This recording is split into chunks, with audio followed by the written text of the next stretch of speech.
Народу меньше? Привет. Стало? Да, меньше. Вы сотки передавать теперь или что? Нет, я видео снимаю на сотку, потому что удобнее тебе переключаться сейчас, видишь? Да? Ну, конечно. Народа мало.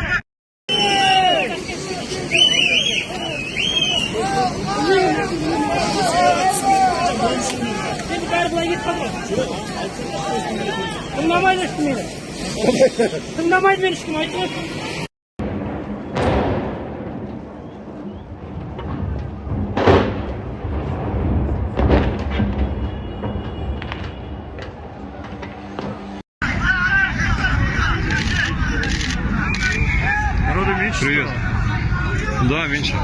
Вы сотки передавать теперь или что? Нет, я видео снимаю на сотку, потому что удобнее тебе переключаться сейчас, видишь? Да? Ну, конечно. Народа мало.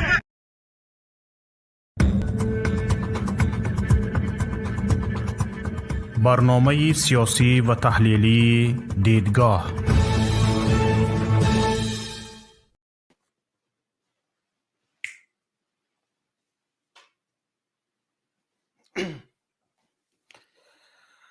سلام تماشابینان عزیز، برنامه تحلیلی دیدگاه است و من شوکت محمد در خدمت شما هستم. امروز ما درباره وضعیت قزاقستان صحبت میکنیم.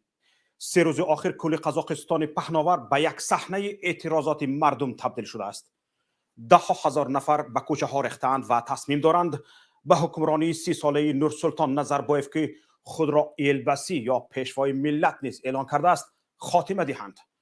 بالاروی قیمت گاز سبب شد مردم در یک شهر دورافتاده این کشور به میدان بریزند. سپس موج این اعتراض بزرگتر شدن گرفت و همه شهرهای بزرگ قزاقستان را فرا گرفت.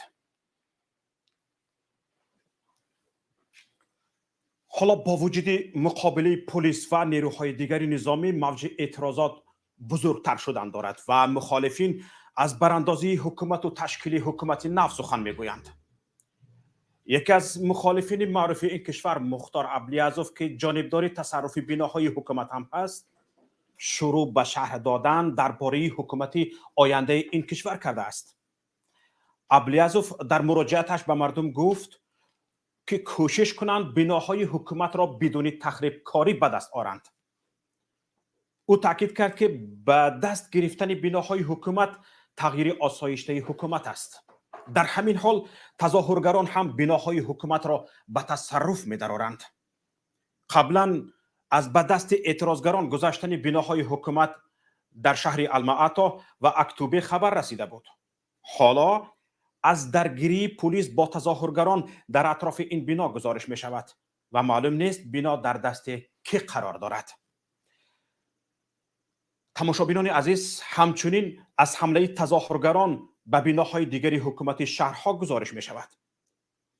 گفته می شد در شهر المعاتا بنای حکومت شهر قسما آتش گرفته است و تظاهرگران وارد آن شدند.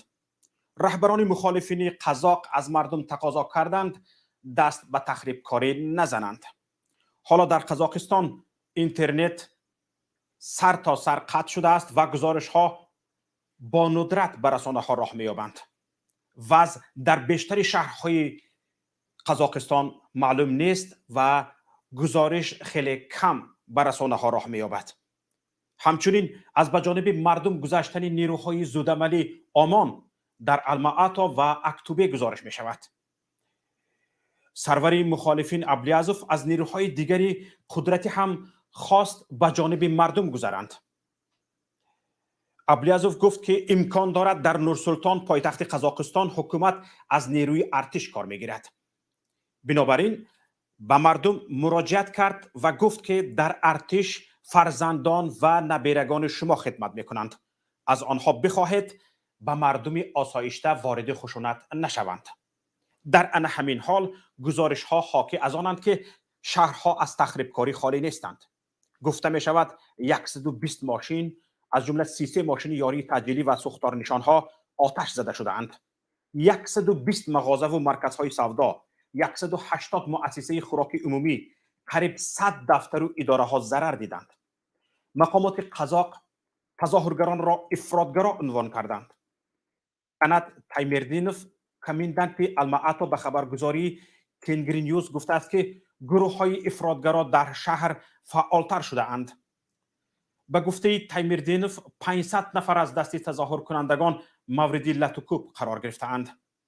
به نظر می رسد این نفرانی که شمارشان را 500 نفر گفته می شود از شخصان مقامات قدرتی هستند. تایمردینوف می گوید امروز شهر به حمله های نوی افراطگرایان و رادیکال ها دچار شده است. برای حفظ حیات و امنیت شهروندان چاره های ضروری اندیشیده می شوند. ما از آنهایی که به کوچه ها برآمده اند دعوت می کنیم که پراکنده شوند. هدف اساسی ما جلوگیری از گسترش بیشتری خشونت و رادیکالیسم است. اما تظاهرگران برعکس از خشونت پلیس نسبتشان شکایت میکنند و میگویند مناسبت مقامات نظامی نسبت تظاهرگران نهایت تند بوده است. معلومات های هم در شبکه های اجتماعی و بین تظاهرگران با مقامات در گردش است که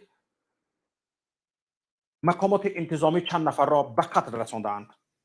تظاهرگران به دفتر نمایندگی شبکه تلویزیون میر در المعاتا وارد شده طلب کردند که آنها را به پخش مستقیم راه دهند. گروهی از روزنامه‌نگاران این شبکه چند ساعت از جانب تظاهرگران بازداشت شدند. مشاهدین عزیز، باید بگویم تظاهرات با اعتراض از بالاروی قیمت گاز مایع روز 2 ینور در ژناوزن غرب قزاقستان شروع شد و بعداً به تمام شهرهای بزرگ این کشور پهن گشت. صدها ساکن ژناوزن شب را در میدان در همین هوای سرد گذراندند و روز 3 ینور هزارها نفر به آنها پیوستند. بیرتر مردم شهرهای دیگر قزاقستان اکتاو، المعاتا، آختپه، اورالسک، ترز، چیمکن، کوکشتاو، نورسلطان و غیره و هاکذا از شهرهای قزاقستان به آنها پیوستند. در گردی همایی ها در اکتاو حدود 16,000 نفر و در ژناوزن تقریبا 10,000 کس جمع آمده بودند. تظاهرگران اول تنها پایین بردن قیمت گاز را طلب می‌کردند، اما کم کم شعارهای قطع فساد، بنیاد کارخانه ها، استعفای حکومت نیز همراه شدند. تظاهرگران همچنین شعار شالکت را سر می‌دادند که ترجمهش با تاجیکی پیرمرد برو پیرمرد دو شو است. حالا ببینید قیام مردمی و با این صورت پهن شدن آن در کشوری که بین دو غول منطقه روسیه و چین قرار دارد نشان می‌دهد که هرگاه مردم خواست نوابسته از موقع جغرافی و موقع ابرقدرت‌های همسایه می‌تواند وضع خودش و کشورش را تغییر دهد. البته کارشناسان تخمین میزنند که این وضعیت در قزاقستان به میان آمده هم میتواند به روسیه تاثیرگذار باشد و به کشورهای آسیای میانگی علل خصوص به تاجیکستان تاثیر خودش را گذارد. بعضی از مناسبت‌های امروزی مقامات قزاقستان با مردمی به کوچه ریخته مثل آنه که در بدخشان روی داد. حالا امروز مقامات قزاقستان میبرایند میگویند مردمی که 16,000 در یک شهر، 10,000 در یک شهر و 10,000 نفر در شهرهای دیگر برآمده ایستادند، آنها را با گروه‌های افراطگرا نسبت داده ایستادند. ببینید یک گپ‌های بی‌منطق از جانب مقامات قزاقستان صدا داده ایستاده است. وقتی که 16,000 گروه افراطگرا داشته باشید در یک شهر و در یک شهر دیگر 10,000 گروه افراطگرا یافته باشید، شما سر کلابتان را گم میکنید. این مردم است که از مقامات طلب کرده ایستاده است نرخ را بالا نبرد، فسادکاری را بس کند. و وقتی که با مردم مناسبت دخوره است، همین گونه نارضایتی ها به میان میباید. و ببینید حالا در یک سخنرانی، حالا سخنرانی توقیف را گوش میکنیم، در یک سخنرانی هم میگوید که گروه های تند این کار را عملی کرده ایستادند و در یک سخنش میگوید که ما کوشش میکنیم که این مسئله را با طور آسایشته حل کنیم. حالا سخنرانی خودی قاسم جمعت توقیف پرزیدنت قزاقستان را باید بشنویم. تا آماده شدن این سخنرانی توقیف، من چند از فکر اندیشه های خودم را در اینجا میخواهم بیان کنم و به یکی که شما خبر میدهم که ما در این برنامه چند نفر را دعوت کرده هستیم و یکی از آنها رهبر پیمان ملی تاجیکستان استاد محیدین کبیری هستند و امیدواریم که وقت خود را یافته وارد برنامه بشوند و حتما در این باره ما ببخشید در این باره ما به سوال های خودمان جواب میگیریم.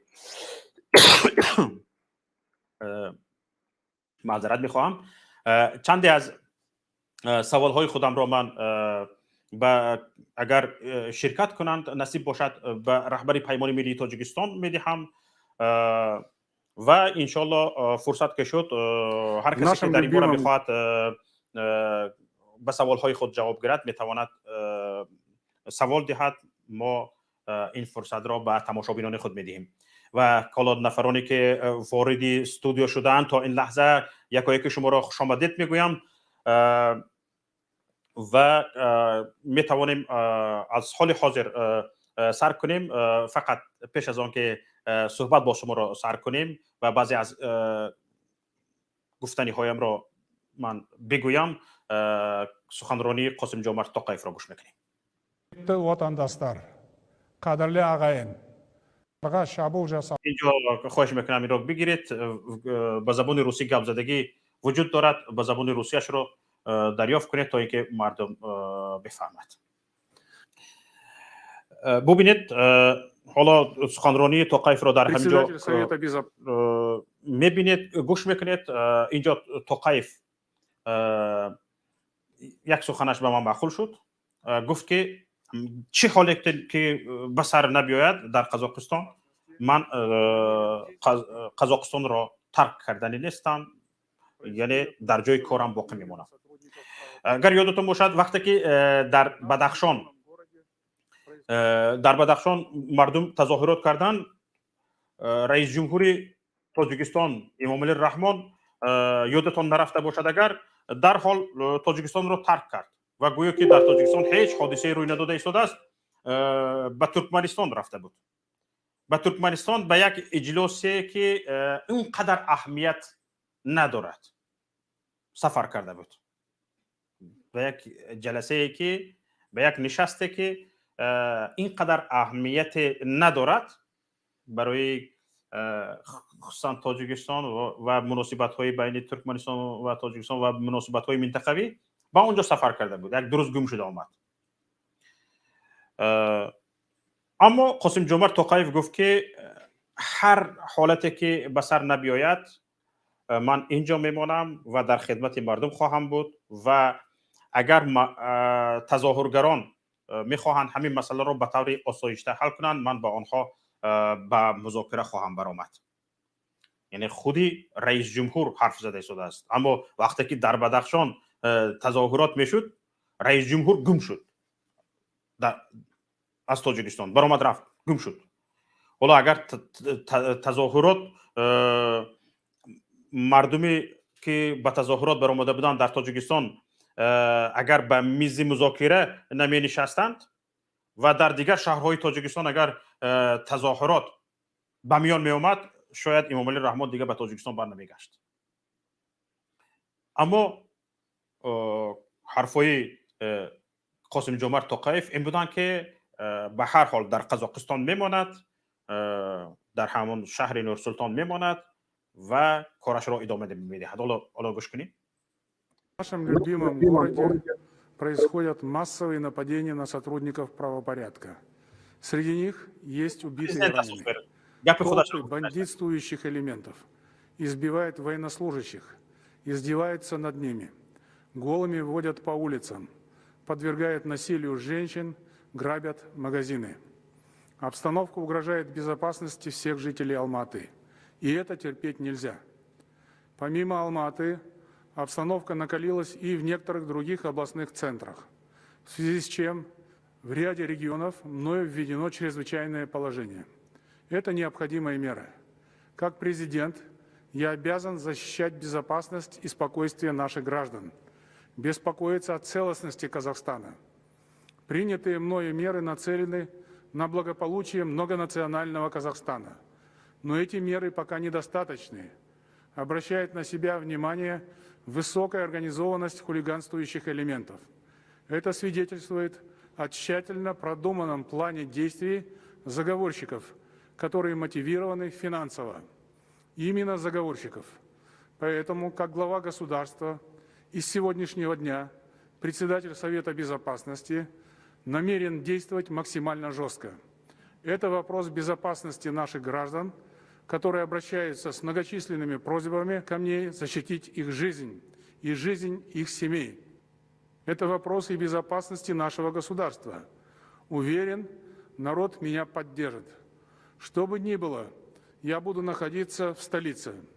Это моя конституционная обязанность – быть вместе с народом. Вместе мы преодолеем эту черную полосу в истории Казахстана. Выйдем из нее сильными.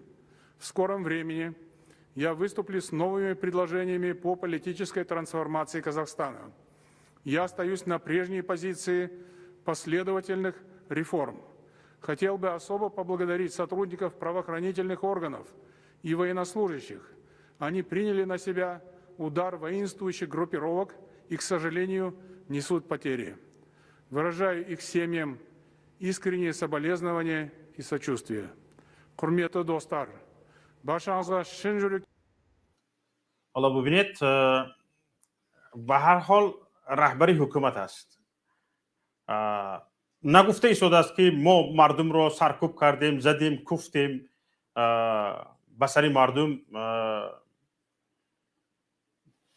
با دوبینکه زدیم. نگفته شده است. گفته شده است که پلیس ها ضرر دیدن، با پلیس ها هجوم کردن، با پلیس ها ازدواج کردن.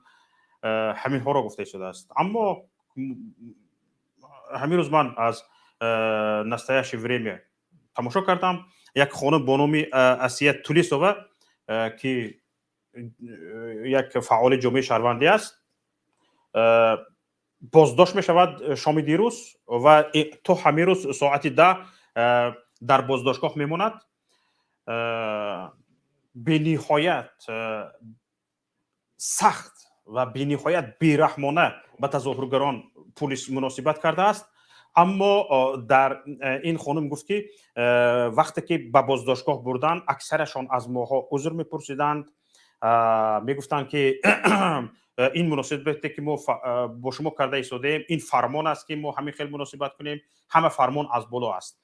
و یکی دیگر خبر هم نشر شد که اکثریت پلیس ها که با مردم سر به سر شده بودند به طرف مردم گذاشتند و لباس های پلیسیشون را از تن به در کرده، لباس های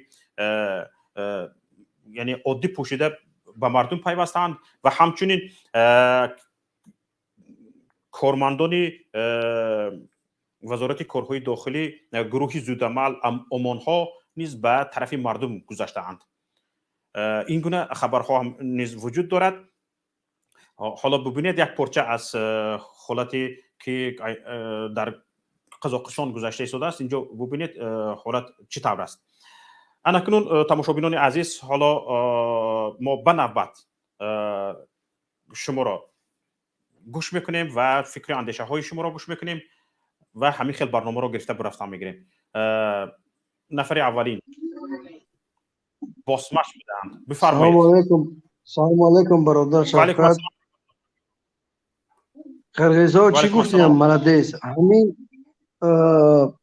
که مسئله قرغیزها که یک طرف همین همین ایستاده که در قرقیزستان شد در تاجیکستان کی میشه ما انتظار همینه که کی تاجیکستان روی مدرسه نشدی ما خدا که اینها هیکلی نظربایف گرفتن غلطوندن که ما هیکلی رحمانوف غلطونیم اینو شالکت مردم گفتن تاجیک کی میخواد مردم تاجیک اینها شالکت گفتن ما کی پیش و دفشم میگیم ما استعفا میگیم استعفا رحمانوف بله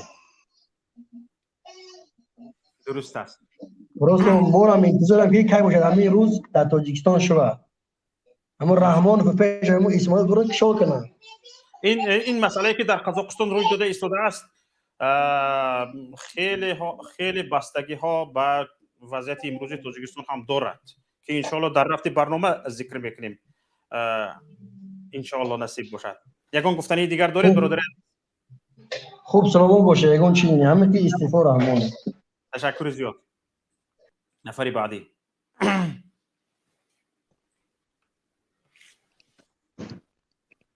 لبای السلام علیکم رحمت الله و برکاته برادر شوکت محمدی زنده باشید بفرمایید ما میگم همین رحمانوف روزش نزدیک 18 دایزورش تار کرده گشت این کالش میخوره ایسی میره کالش میخوره ایسی میره همون شناخته است ایده هم نزدیکای همون ما میگم این ریدگی ان حکومتی ها برای همین رحمانوف روز نزدیکای و هر خلق بزرگ میکشن قطعی ایست همین گفتنی داشت برادر شوکت گازن نه فقط تاجیکستان بعضی از کارشناسان روسیه هم به این نظران که همین وضعیتی در قزاقستان به میان آمده خیلی به سیاست روسیه هم تاثیر جدی میرساند بله این سیستم دیکتاتوری اثر برای خلق بیدار میشه و برای که روسیه هم уже چند سال دیکتاتورство چی کرده است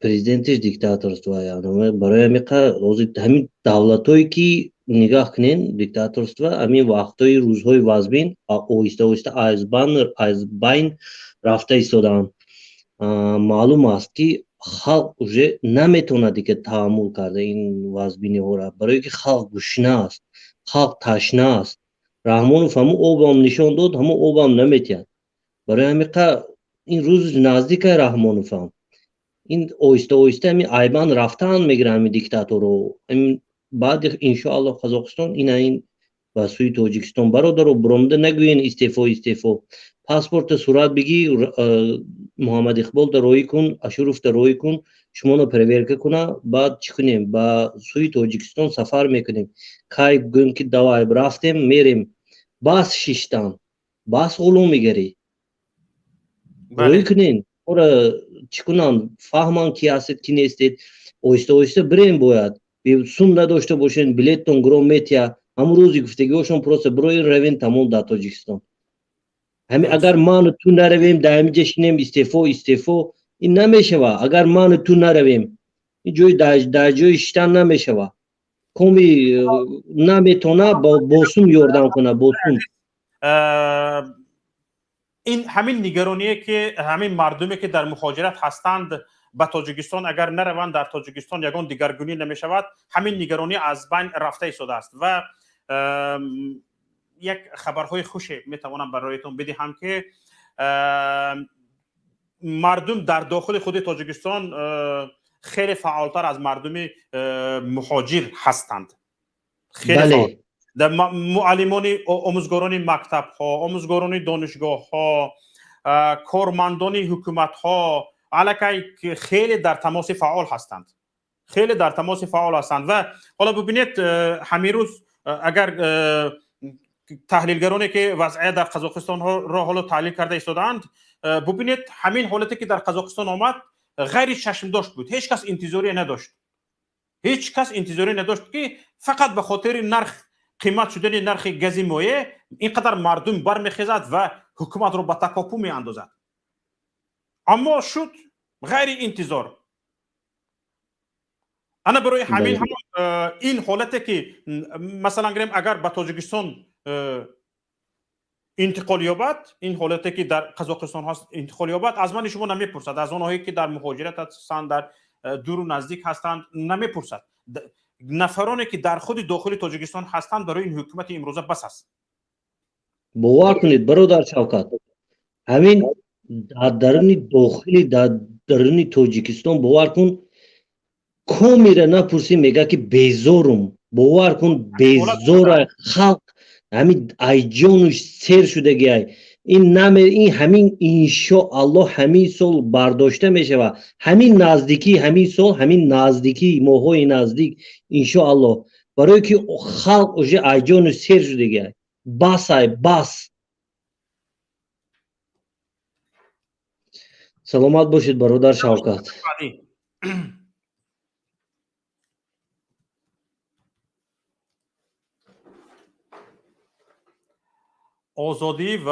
آزادی به زندانی های سیاسی بفرمایید.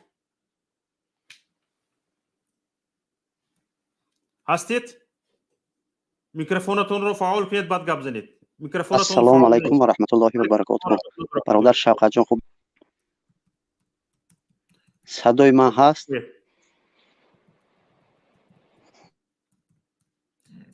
گپ زنید. صدای من هست؟ هست، صدایتون هست برادر عزیز. بفرمایید. خیلی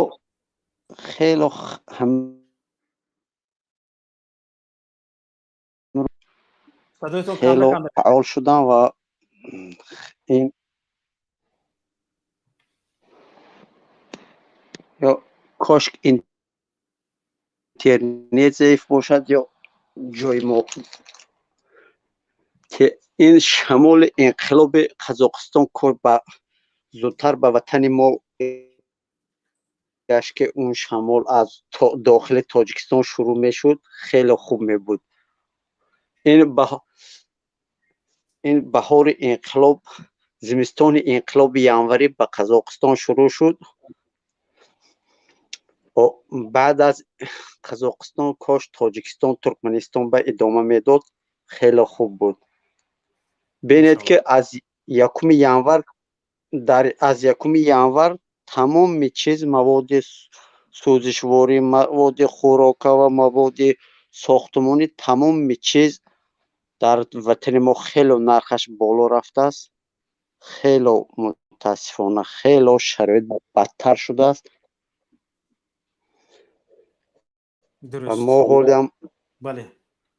خیلی فعالیت ما سست است. یک قسمی اساسی سوزشواری رو همه قزاقستان به تاجیکستان میدهد. اینها رو ببینید که حالا در دست اول بودنشان دست اول هستند، خودشان نفت دارن، خودشان گاز دارن. قزاقستان خودشان استحصال کننده سوزشواری هستند، اما مردم هرچند دست اول است کشورشان کشور استحصال کننده نفت است و مردم به اعتراض برآمدن شاید یک برابر قیمت در تاجیکستان نسبت قزاقستان باشد نرخ.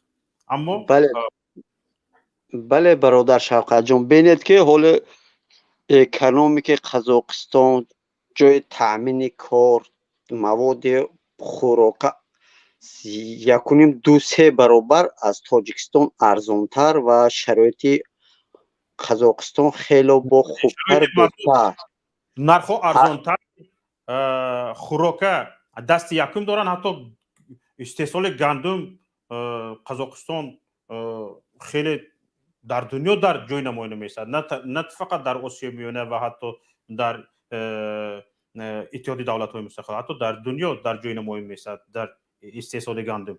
حالا تامینگری اساسی گندم و ارد تاجیکستان هم همین قزاقستان است. بله ببینید که برادر پرزیدنت از سحر است که نظارت دارم. من همین برنامه همون ویای چه از طرف مخالفای همین قزاقستان باشد، چه از اخبارات باشد، چه از میتینگ ها باشد، ببینید که همه مردم باید اول نیاز چه نیازی که مردم داشتن برآمد کرد. سحر گفت که ما همه چیزی که شما میخواهید کدام چنانی که هستن ما درست از مردم نگفتن. аз тахт бояд ки ҳукумат ба парлумонӣ иваз шавад, ҳукумати пеш ببینید مردم فقط ارزان کردنی و نرخ خیلی گازی از نمای فقط ارزان کردنی نرخ گازی مایع رو طلب کرد. حکومت متکبری کرد. حکومت متکبری کرد و تعداد تظاهرگران زیاد شدن. نه فقط اکنون ارزان کردنی نرخ گازی مایع رو طلب میکنند، حتی شالکت گفته شدن، یعنی این اشاره به نظربایف است.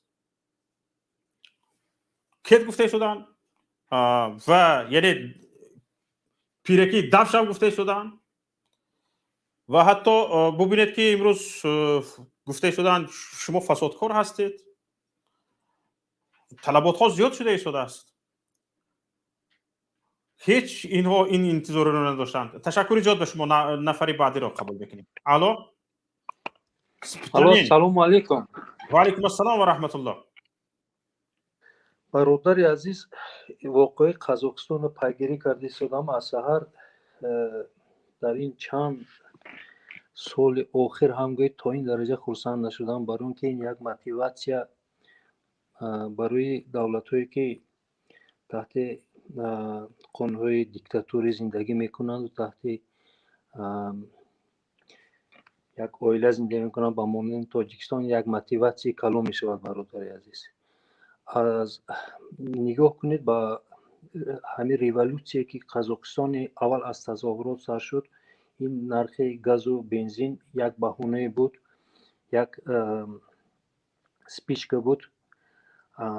در آنجا ریولوسیایی که در تاجیکستان باید شود خیلی با قزاقستان مانند می شود، چون که یگان رهبریت اپوزیسیا در داخل قزاقستان نیست، یا همه در زندان یا در خارج. من امروز حکومت قزاقستان با که سر یک دیالوگ نشستن هم چی ندارد، این باز بهتر می شود برای سرنگون کردن این رژیم. حالا سرش گرنگ است که با کی سر مذاکره بشیند.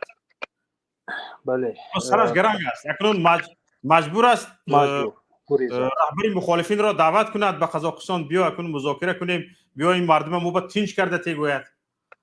اکنون برادر عزیز، از دیگر طرف نگاه کنیم، شرط و شرایط زندگی که قزاقان دارند بهتر از در منطقه بهترین بود. حتی تاجیکان ما در اونجا بیزنس ها دارند. خلق قزاق عموما با وضعیت اقتصادی بد نداشت. بله. در دوام این 30 سالی که حکمرانی نظربایف، اگر شما نظر کنید، یک شهر در چول ماندگی رو به یکی از شهرهای بهترین دنیا تبدیل داد. آنها خیلی لیکن مردم خسته شد. گرچنده که نظربایف چقدر برای خلق قزاق از این بهتر و از این چی کند، مردم موجه نمیخواد این را. این هم در ما عیناً همین خیل می شود. من باور دارم این موتیواسیا میگذارد به روسیه، به بلاروس و عموما به تمام یک چند دولت‌های دیکتاتوری که ماندن، به همه آنها تاثیر میکند. این بسیار موتیواسیا بهترین برای تاجیکستان و خلق تاجیکستان است. برادر عزیز، بله درست است. یگان علاوه دیگر دارید برادر عزیز؟ نه، همین را گفتنم که خیلی خرسند شدم. با خلق قزاق در آینده شون بردباری میخوام، تبریک میکنم خلق قزاق. از آن جمله به مخالف این ریولوسیا، نه تنها ریولوسی قزاق، این ریولوسی تاجیکان هم گفتم ممکن است، برای اینکه از این ما یک الهام میگیریم، یک میآموزیم از این چیز. بله، تشکر زیاد. سلامت باشید، در امان خدا باشید. نفری بعدی. السلام علیکم اکای شفقت، تمام بینندگان. اکا من همه چیزی که در قزاقستان شده باور کنه یک چیزی گفتی روسا که نیاجد نشید، کاری بهترین شید. این کار برای روسیه را میبیاید. برای روسا من همین روز با یک روس هم صحبت شدم، گفت که نرخ بنزین ما 1 برابر قیمت ای قزاقستان و یا ناراضیان خیال که ما راضییم در همین دولت حکومت همین روسیه ما راضییم ما هم راضی نیستیم در همین قزاق‌ها خیلی گفت ما پیشن بعد همین گفتنیم که ببینه که در همین تمام همین چیاشون میداناشون تمام دولتی من همین قریب 80-90% طرف مردم شد در همه تاجیکستان هم همه خیلی میشه طرف مردم میشه دیگه وای امام علی مثال 20,000 اگر برای خودش تیار کرده باشه در همه خیلی روزا 19,500 ریامی طرف مردم میشه فقط همون خانوادهش میمونه و اولادش امام علی چند باره که در تاجیکستان یک کمی اگر یک گپ بود ببینه اهمیت دادگی باشه یا که در فرانسه یا که در دیگه دولت یا برای میدونه که اگر این خیلی شود رحمانوف دیگر رنگ توکای نمیتونه در تاجیکستان ایستاده برای که اگر بس یک لحظه دیگه ایرپورت برای رحمانوف محکم بشه سرحد محکم بشه هوایی هم محکم بشه تمام چی برای رحمانوف محکم بشه برای همین ببینه دوما اینا فقط یک گاز برای یک گاز ببینه که چی خشیدن در تاجیکستان ما برای نه تنها یک داماد میخواه آرد 3 برابر میخزونه یک داماد میخواه بنزین 4 برابر میخزونه یک داماد میخواه تاجیکستان بانکاش پول مردم نمیته رحمانوف میخواه روغون دزدی میکنه پول مردم میدوزه همه خیلی رفته برای همین رحمانوف مثل توکایف نمیتونه ایستاده این همین کمان گپ داشتم برای مردم تماشا کنه مردم قزاقستان مردم قرقیزستان ببینه همو بزب زندگی داشتن 90% ایما زور زندگی داشتن لیکن ایا پیر آدمی پیر مسافر بیزار شدن ایا دیکتاتوری که 1000 بار ای رحمانوف بالا لیکن ای همو بیزار شدن ببینه که در یک بلاروس چند قدر توازن چشید یک آدم کشته شد خلاص در تاجیکستان برای چی رحمانوف همین برای یا مردم گاو زنن 2-3 آدم باید بکشه یا چند آدم برای که انا میخه در دیگه شهر نشه میدونه اگر همه خه در 2-3 شهر شود دیگه رحمانوف نمیتونه ایستاده برای همین این همه مردم ده یاد بگیره مردم کم ترک هوشیار باشه کم ترک یک زیرک باشه کم ترک حقوق خودتون بدونه که آینده برای خودتون برای فرزنداتون همین مردم قزاق آینده برای فرزند و ملت چون میکنن این روز ملت ما یک قسمش در خطای یک ارمیای خطای در یک قسمش ارمیای قرقیز در یک قسمش دیگه کس در قسم وطن ای دیگه ملت شده است مردم ما باشه این هم کاکا زنده باشید تشکر زیاد برادر عزیز نفر بعدی محمد السلام علیکم و علیکم السلام و رحمت الله تشکر این قزاقستان ما ایدی نیروز حوزه چیز کردم باید ما تاجیکا همه خیلی فخر کنیم که ما باید خزیم اوزی ما رفتسته که هست صدایتون هست شوکتی محمد اوزی ما رفتسته بله بله صدایتون هست ما باید این روز خزیم همین ینوار مایلش باید آگاه باشیم فеврал دا باید خزیم باید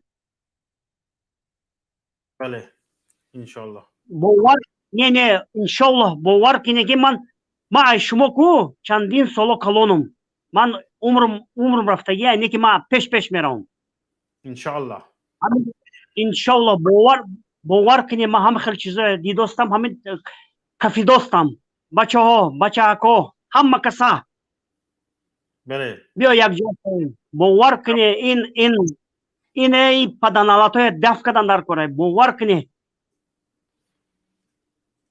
بله انشالله زنده باشید برادر عزیز تشکر زیاد به شما من ده همو چیزا هستم ده همو درینی همو چیز هستم تیارم باور کنه تیارم نفری بعدی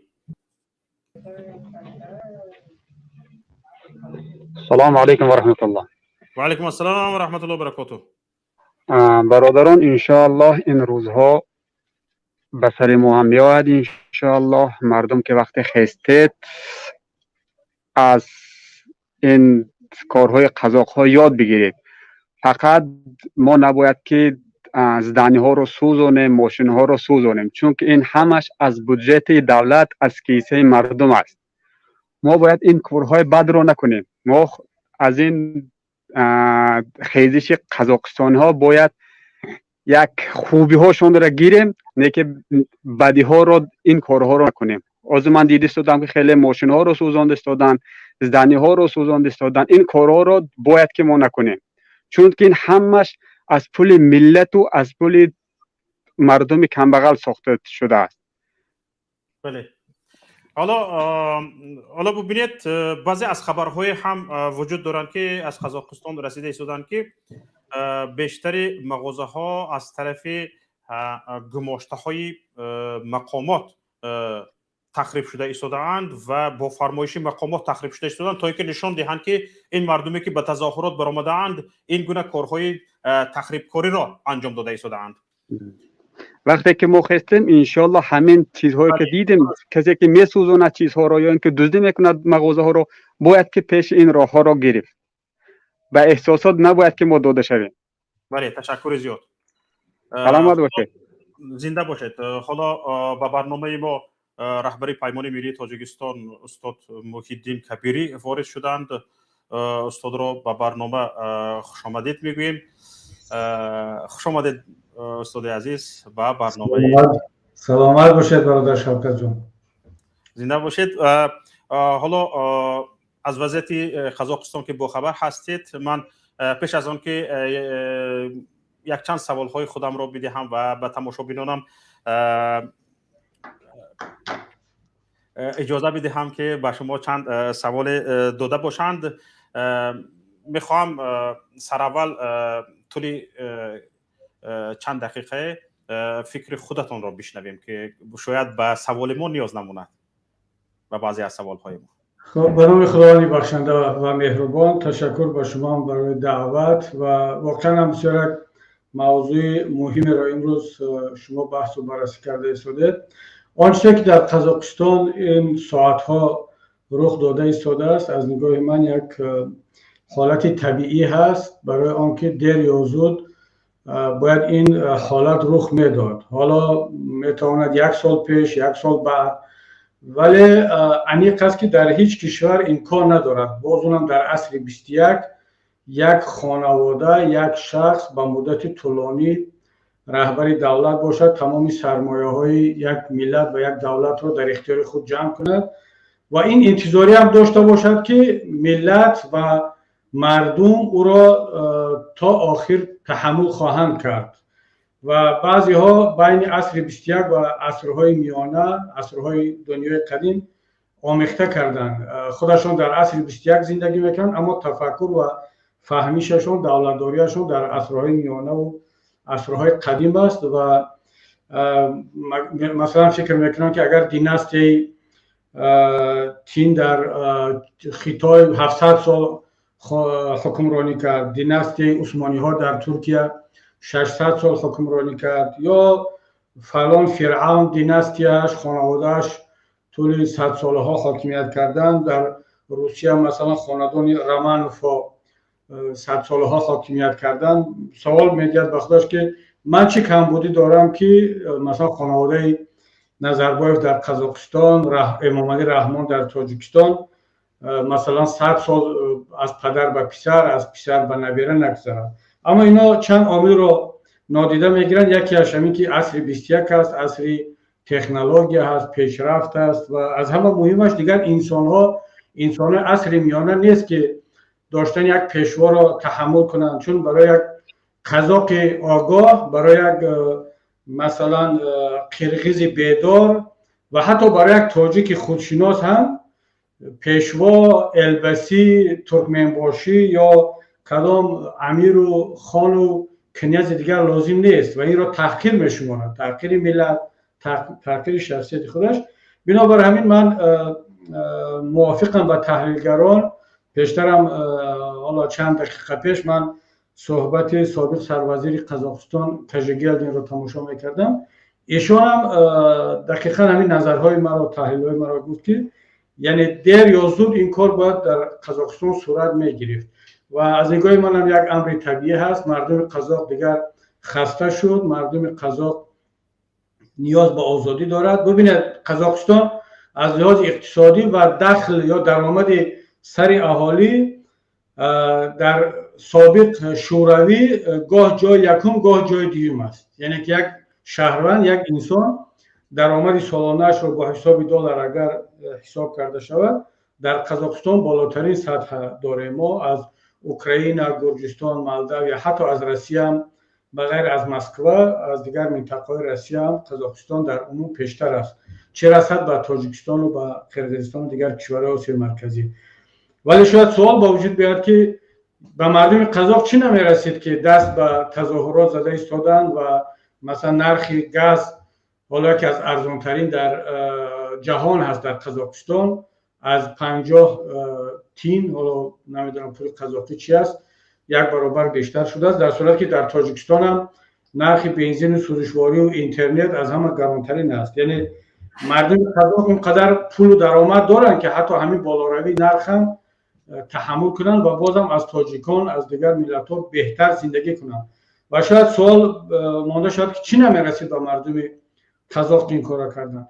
جواب من خیلی مشخص است. من میگم با مردم قزاق درست که زندگی شاهانه ندارن ولی از همسایگان بهترن، مشکلی اقتصادی نداشت، مشکلی ممکن جای کار ندارد، چون که تا اون حد جای کار در قزاقستان زیاد است که تاجیکان ما رفته در اونجا کار میکنن یا ازبک‌ها و ملت‌های دیگر.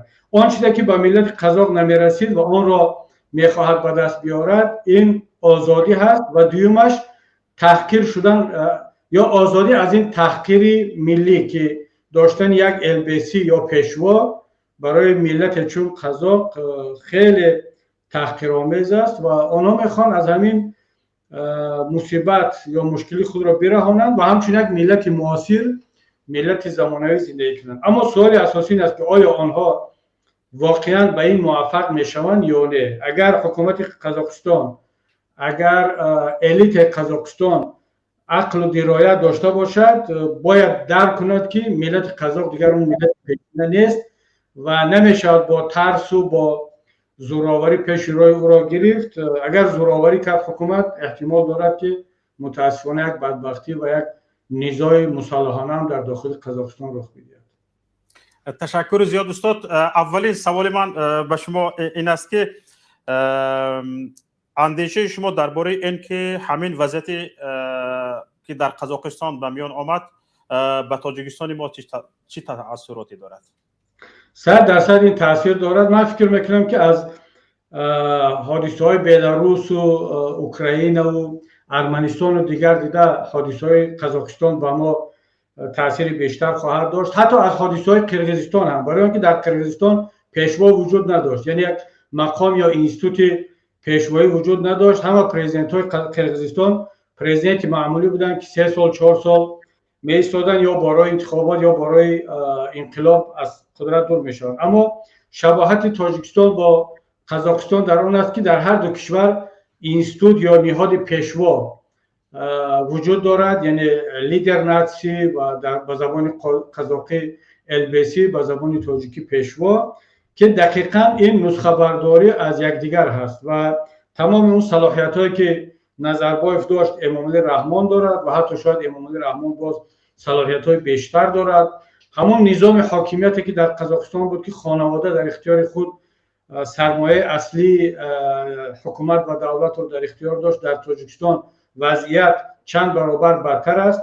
بنابراین همین من فکر میکنم که تکرار حادثه قزاقستان در تاجیکستان احتمالش خیلی زیاد است، زیرا ملت تاجیک هم به خود سوال میدهد که اگر ملت قزاق با این همه پیشرفت و داراییش و وضع خوب اقتصادیش پیشوا داشتن را قبول ندارد و شاید که حالا که تا این ساعتها خبر داریم که نظربایف از تمام صلاحیتاش محروم شد، آخران منصب دولتیش رئیس شورای امنیت ملی بود که 1-2 ساعت پیش توکایف اعلام کرد که دیگر نظربایف رئیس شورای امنیت ملی نیست. دامادش هم یا کدام جیانش بود، به فکرم معاون وزیر امنیت بود، او را از منصب سبک دوش کردن و دخترش هم دیگر از سینه بر وقت رفته بود و احتمال زیاد دارد که نظربایف نه تنها از قدرت بلکه از کشور هم بیرون شود. یعنی دیگر اپاخ یا دوره نظربایف در قزاقستان تمام شد و دقیقا همین حالت در تاجیکستان رخ خواهد داد. من در این شک ندارم.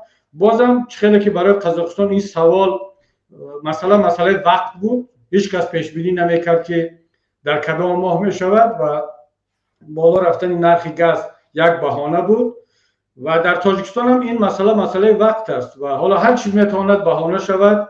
این میتواند در ماه ینور صورت بگیرد، میتواند در مارس، میتواند در ایول یا آخری سال یا سال آینده. این را کسی گفتن نمیتواند. اما آن چیزی که عمیق است این تکرار همین حادثه در تاجیکستان هم حتما خواهد بود.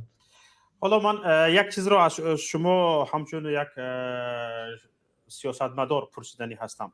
ببینید به نزدیکی در سنت پترزبورگ اجلاس اتحاد دولت‌های مستقل شده گذشت و هم اونجا اجلاس اتحاد اقتصادی اوراسیا شده گذشت و در اونجا به جای آن که ولادیمیر پوتین پیش از همه با قاسم جمعت توقیف همچون پرزیدنت یک کشور صحبت انجام دهد، اول با نورسلطان نظربایف صحبت انجام داد و ببینید این یک در اصل این هم یک اشاره سیاسی است. البته وقتی که پرزیدنت یک کشور با پرزیدنت یک کشور دیگر ملاقات نمی کند و یک نفری که پرزیدنت نیست با اون ملاقات انجام داده می شود، البته این یک اشاره سیاسی است و آیا این حالت هم شدنش ممکن است که حالا شاید دست قاسم جمعت توقیف در این بیشتر سامانه ها یا که تظاهرات مردم در قزاقستان وجود داشته باشد و قاسم جمعت توقیف نشان بدهد که کی شخص اول در کشور باید باشد و ببینید برابر این تظاهرات خودتان خیلی که اشاره کردید از رئیسی شورای امنیت نظربایف دست کشید و از چند عنوانهایش علیه دست کشید، هیکلش را پایین فرآوردند و همین حالت ها به میان آمد. حالا در تاجیکستان هم ببینید کوشش میکنند که پرزیدنت یک عمری باشد و رئیسی المپی تاجیکستان باشد، سرفرماندهی تاجیکستان باشد، پیشوای ملت باشد، اساسگذار صلح و وحدت باشد و به نزدیکی پیشنهادهای هم شده ایستاده است که مثل همین قزاقستان هیکلش رو هم گذارند. فرض کردیم همین حالت به قزاقستان تاجیکستان بسیار پیروی میکند برای پیشوا ساختن و پیرو ساختن و یک نفر رو آورده ماندن و باز حکومت رو خودش گرفته بردن ها و همین حالت به فکر شما آیا دست قاسم جمعت توقیف هم بوده میتواند در همین تظاهرات های امروزی قزاقستان؟ ببینید اینجا چندین ورسیون هست و هر کدام از این تحلیل ها و ورسیون حق برای وجود داشتن و حق دارن که ما آنها را جدی بگیریم. آنه که توقیف تا امروز خود را همچون یک دست نشانداری نظربایف نشان داد و مردم قزاق و جامعه جهانی هم توقیف را همچون یک پرزیدنت مستقل تا هنوز قبول نکرده است و خودش هم مثل که با همین نقش و همین رول موافق است و میدانست از اول و هنوز هم میداند که او را به چی خاطر آوردن و تا این لحظه قاعده بازی را با نظربایف رعایت میکرد و اونه که پوتین نظربایف را قبل از توقیف قبول میکند یا در بعضی از مراسم‌های دیگر هم چه رهبران کشورهای دیگر و چه مردم قزاقستان یا منظورم منصبداران قزاقستان همیشه کوشش میکردن که جایگاه نظربایف را یک مقدار مهمتر و بالاتر از توقیف نشان بدهند. این سبب‌های گوناگون دارد. اولش که در سطح جهانی منطقه‌ای در آسیای مرکزی در سابق شوروی نظربایف نه تنها که از وتران‌ها به حساب می‌رود بلکه واقعا هم یکی از رهبران جدی که از زمان شوروی بود و حتی در آخر سالهای شوروی وقتی که بحث گرباچوف بود اینا назарбоев яке аз номзадҳо ба мақоми президенти иттиҳоди шӯравӣ ва ё яке аз ҳадиақал сарвазир ё сардори генплан вақт мегуфтанд генплани шӯравӣ ба инҳо пешниҳод шуда буд ва яъне шахси чандон тасодуфиам дар сиёсат нест. ин аз як тараф дар бораи Назарбоев. дуюм ин ки худи сохтори дохилии ҳокимият дар Қазоқистон ба ҳамин шакл чида шуда буд ки ҳар касе ҳам ки аз берун меомад бояд ки бо Назарбоев суҳбат мекард, чун тамоми ричагҳои воқеии ҳокимият дар дасти Назарбоев буд ва Токаев як президенти ташрифотӣ мемонд. аммо аз ин ба баъд аз ин ҳодисаҳо ҳоло самти ҳодисаҳо дар Қазоқистон ба кадом су меравад як ду рӯзи оянда нишон хоҳад дод. зеро ин версия ҳам ҳаст ки Токаев дигар хаста шуд аз ин лухтакбозӣ ва лухтак будан дар дасти Назарбоев ва шояд ки худаш ҳам роҳандозӣ карда бошад ин сценарийро то ин ки биёрад мардумро ба хиёбон ва аз гегемонияи Назарбоев ва хонаводааш халос шаваду президенти воқеӣ бошад. аммо ман то ҷое ки Токаевро мешиносам ва ман ишонро вақте ки раиси сенат буд як маротиба дар Остона мулоқот карда будам дар ҳошияи як конфронси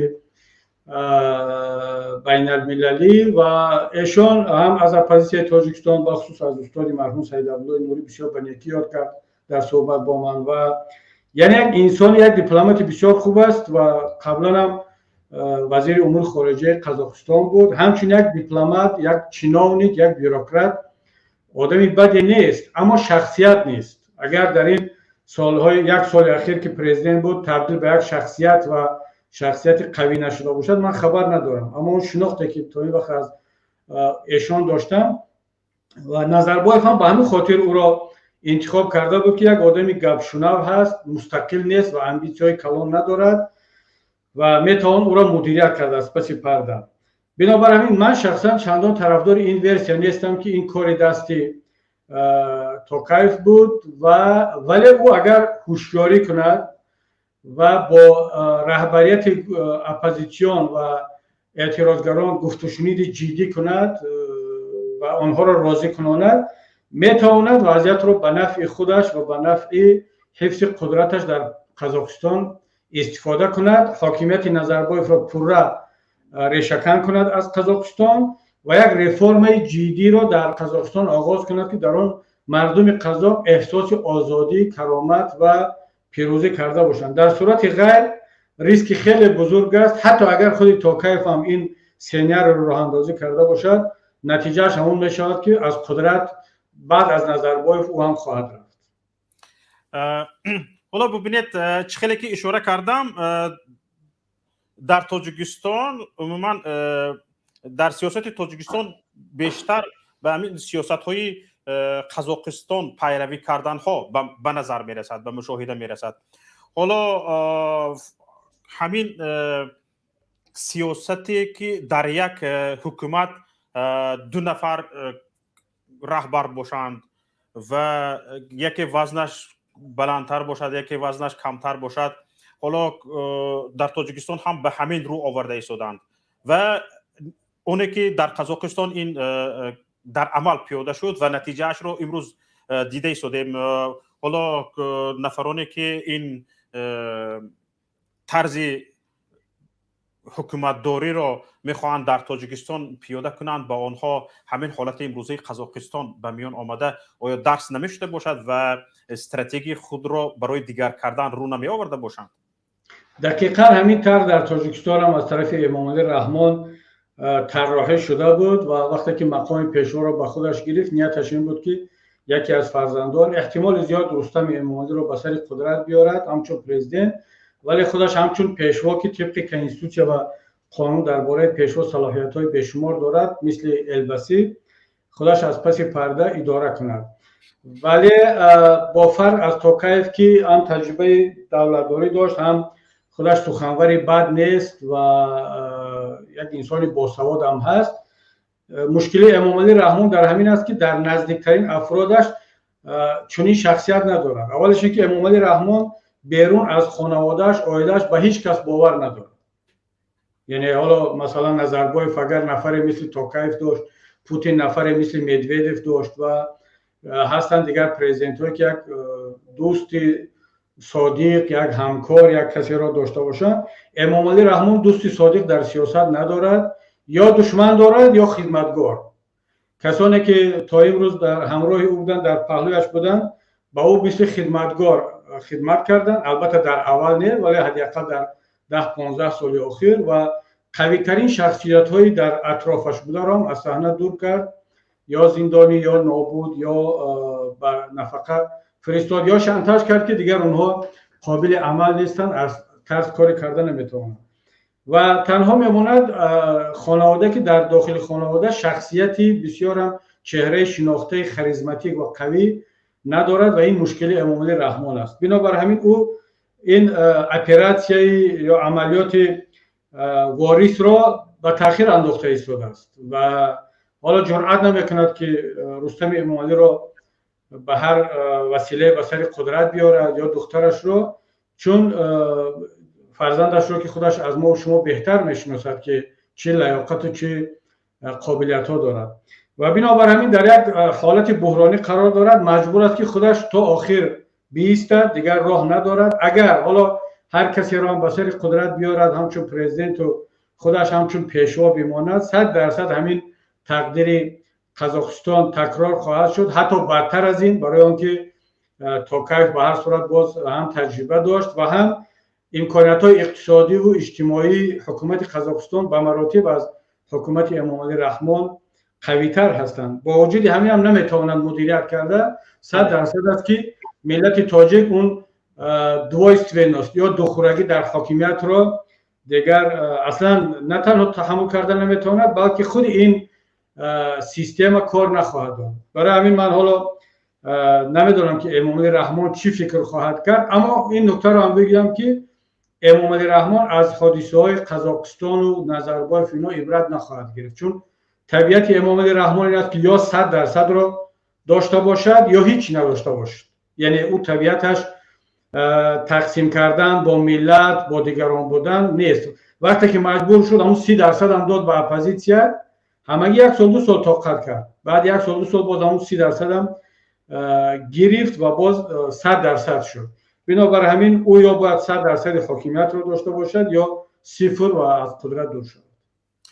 ببینید یک سوال دیگر در ذهنم هست و بعدا با تماشابینان عزیز که وارد استودیو شدن شاید میخواهند از شما چیزی پرسیده باشند،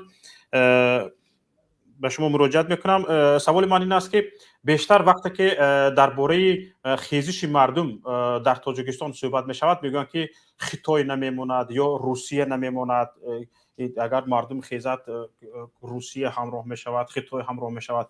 خودی همین قزاقستان همین شرایطی تاجیکستان را دارد، گرچند که ما با روسیه همسرحد نیستیم، قزاقستان با روسیه همسرحد است، با خطای همسرحد است و در بین این دو کشور ابرقدرت جایگیر شده است و یکی حکومت بیخبر ماند که اینقدر مردم در تمام گوشه و کنار قزاقستان برخواستند و ضد حکومت شعار دادند و حتی هیکل البسی را گرفتند، پایان فرآوردند. حالا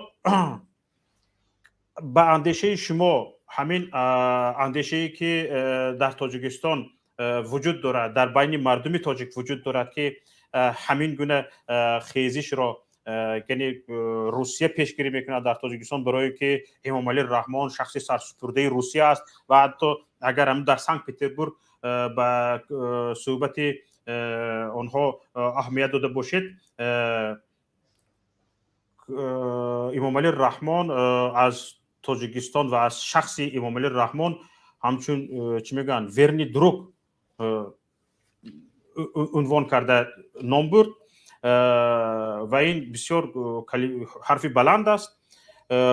حتی در خطای هم مناسبتش رو دیده ایستادیم. چی همین فهمیش و همین تصورات که روسیه نمیموند یا خطای در تاجیکستان مردم رو خستن نمیموند، اگر مردم خست روسیه و خطای همراه میشوند، مردم رو سرکوب میکنن، از کجا سر زده است؟ یا خود حکومت این را ایجاد میکند یا مردم خودش به این خلاصه رسیده است؟ ببینید این واژه های ورنی دروگ، استراتژیسکی سیوزنیک یا استراتژیسکی پارتنر، واژنی پارتنر، اینا همش عباره ها و اصطلاح های سیاسی هستند که در بین سیاستمداران با خصوص رهبران کشورها خیلی زیاد تکرار می شود. سارکوزی رئیس جمهور پیشین فرانسه قذافی را هم ورنی دروگ میگو وقتی که به پاریس دعوت کرده بود او را با یک دبدبه پیشواز میگرفت. برلوسکونی هم دست قذافی رو میبوسید و یا اینکه پوتین همین نظربایف رو هم همین حرف رو میزد، اسلام کریموف رو هم یا سرکیسیان ارمنستان رو هم. نباید ما دنبال این واژه ها و این حرفا برویم و در سیاست دوست یا دشمنی دائمی نیست بلکه منفیت های دائمی هست. یعنی سخنی چرچیل است به فکرم و بخصوص در سیاست بزرگ. و من بارها شد شاید 2 سال اخیر است که من پیوسته این نکته رو تاکید میکنم در همه صحبتایم که این گونه حرفا رو که خطای نمیماند یا اگر روسیه هر کی را بخواهد در تاجیکستان پرزیدنت میشود یا اینکه باز بعضی‌ها حتی از این هم دورتر میروند ساراسو یک گروهی مثلا لابی های جهانی و سیونیستی و اینها را نام میبرند. همه این نظریه پردازی های خسکی از طرف 2 گروه در جامعه پهن کرده می شود. یکی خود حکومتداران، چون برای حکومتداران و طرفداران حکومت های دیکتاتوری این موقع بسیار موقع درست و موقع مفید هست که در زیر شانه های روسیه و چین و این آوازه و واهمه ها حاکمیت خود را نگه بدارند و از یک گروه دیگر هم بغیر از حکومت داران این خودی بعضی از مردم هست که به قوه ملت، به قوه مردم و به قوه خود باور ندارند و اینا وقتی خودشون همت ندارند، قوت ندارند، غیرت ندارند، آسانترین بهانه همین است که بگویند که هیچ فایده ندارد. خب چی فایده دارد وقتی که امام رحمان خطای را دارد، روسیه را دارد و دیگر کشورهای ابرقدرت را دارد، از دست ما چی میاد؟ به این گونه نفرها باید گفت که نه، خودت بی غیرت هستی، به نیروی خودت، به نیروی ملتت باور نداری، بهانه خطای روسیه اینها نکن.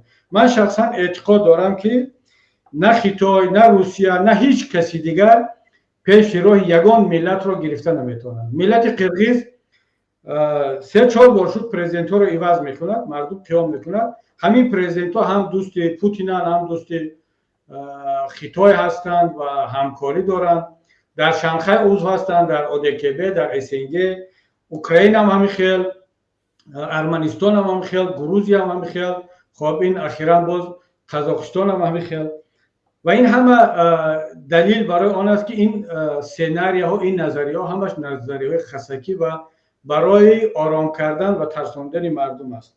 من نمیدونم باز چی دلیل در کار، یعنی باید تمام دنیا انقلاب کند و آزاد شود بعد مردم تاجیک به این نتیجه برسن که کار در دست خودشون است. من باور دارم که در اون صورت هم باز در بین ملت ما پیدا میشوند کسانی که همین نظریه رو و همین توطئه رو باز پهن میکنن، دنبالگیری میکنن که از دست ما کاری نمیاد.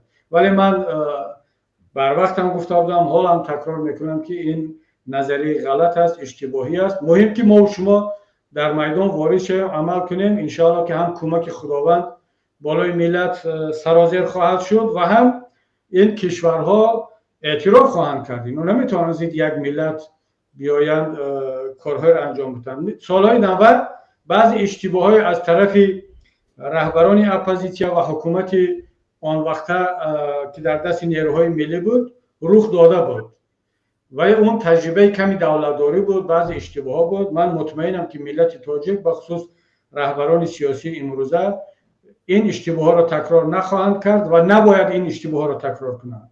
و همیشه تلاش ما هم هشدار دادن من به بلاگرها، به سیاستمداران، به این برادران فعالی که در رسانه‌ها هستند، بعضا از روی احساسات، بعضا از روی آنکه حالا نمیدونم خود را همچون قهرمان نشان بدهند، گاه میآیند خطای را دشمنی ملت تاجیک اعلام میکنند، گاه روسیه را، گاه ملت‌های قوم‌های دیگر را. و من همیشه هشدار میدم که این کار را نباید کنند و بلکه فقط تمرکز بالای مردم و ملت تاجیک باشد، بالای حکومت تاجیکستان باشد. از کسی هم نترسند و کسی را هم برای خودمان دشمن اعلام نکنیم. تشکر زیاد استاد. پیش از آن که نوبت را به تماشابینان و کاربران شبکه یوتیوبی پیام تیوی بدهیم، از شما میخواستم بپرسم که طول چند دقیقه یه دیگر ما میتوانیم محصولات من تا 10 دقیقه دیگر در خدمت هستم، چون باز بعد برنامه شما هم دیگر دوستان برنامه داشتن، اونا هم خواهش کردن که شرکت کنم. قسمت دیگری سوال‌ها رو در برنامه آنها ان شاء الله.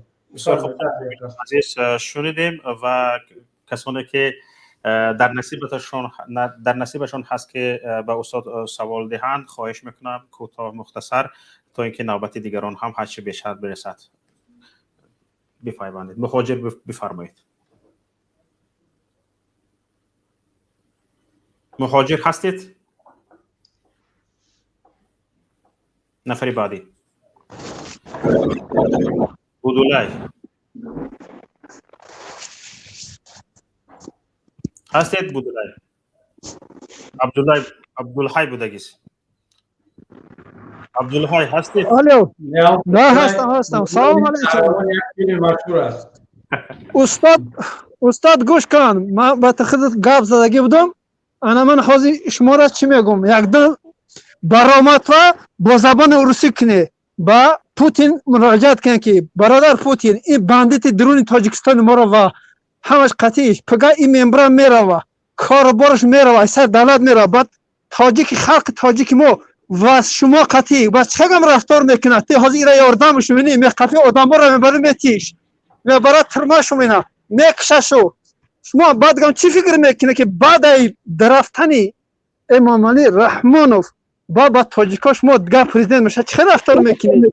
بیا معامله را همین کنیم که همین رفتار که میکنه شما حاضر با ما پگاه همین رفتار شما ویران نکنه که هم تاجیکاش ما را حرمت عزت کنه، همین بندیت سر دولت نابود کنیم، یک آدم خوب بمونیم. سلامت باشه برادر عزیز بودولای.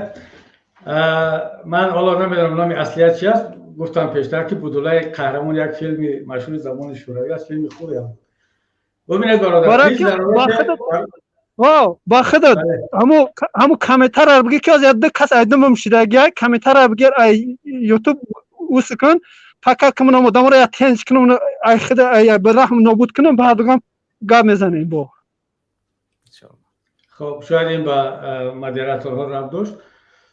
ببین دوستی عزیز، از نگاه من هیچ ضرورت در این مسئله مراجعت با پوتین با یگان کشور دیگر و یگان پرزیدنت دیگر ندارد. ما چرا با پوتین مراجعت کنیم بگیم که خودت رحمانوف رو کمک نکنو از این دست بکش؟ اصلا من حتی هر کسی هم که مراجعت کند با پوتین یا با هر کسی دیگر، من جواب آنها را دقیقاً پیش بینی کردم بتوانم که این است که کی شما عمل کردید و قدرت رو گرفتید که من مانع شدم. پوتین تقریبا 20 سال یا کم و زیاد است که رهبری روسیه است و در دوران رهبری پوتین در همین پهنای سابق شوروی حداقل 10 پرزیدنت عوض شد از طریق انقلاب، انتخابات یا به هر شکل دیگر. پوتین نه پیش ری یگان کس را گرفت، نه یگان کس را کمک کرد که در قدرت بماند بغیر از بلاروس که این قضیه بلاروس دیگر است. یعنی کسی که بلاروس و روسیه اینا دو دولتی در داخل یک اتحاد هستند، سیوزنی گسودارستو اینو تشکیل کردگن، امضا کردگن. اما در یگان کشور دیگر پوتین مانع نشده است و من تقریبا جواب پوتین رو میدونم که میگه مرحمت شما غیرت و قدرت دارید بگیرید حاکمیت رو من با شما سر و کار خواهم داشت.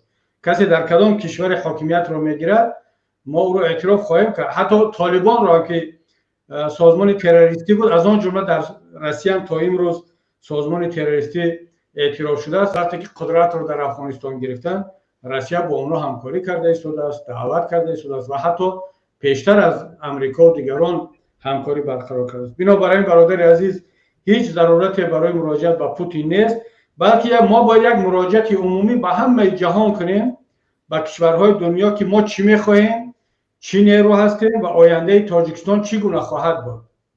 مراجعتی خاص با پوتین و با خیتای و با کشورهای دیگر ضرورت ندارد. تشکر. نوبت نفر بعدی. فارغ بفرمایید.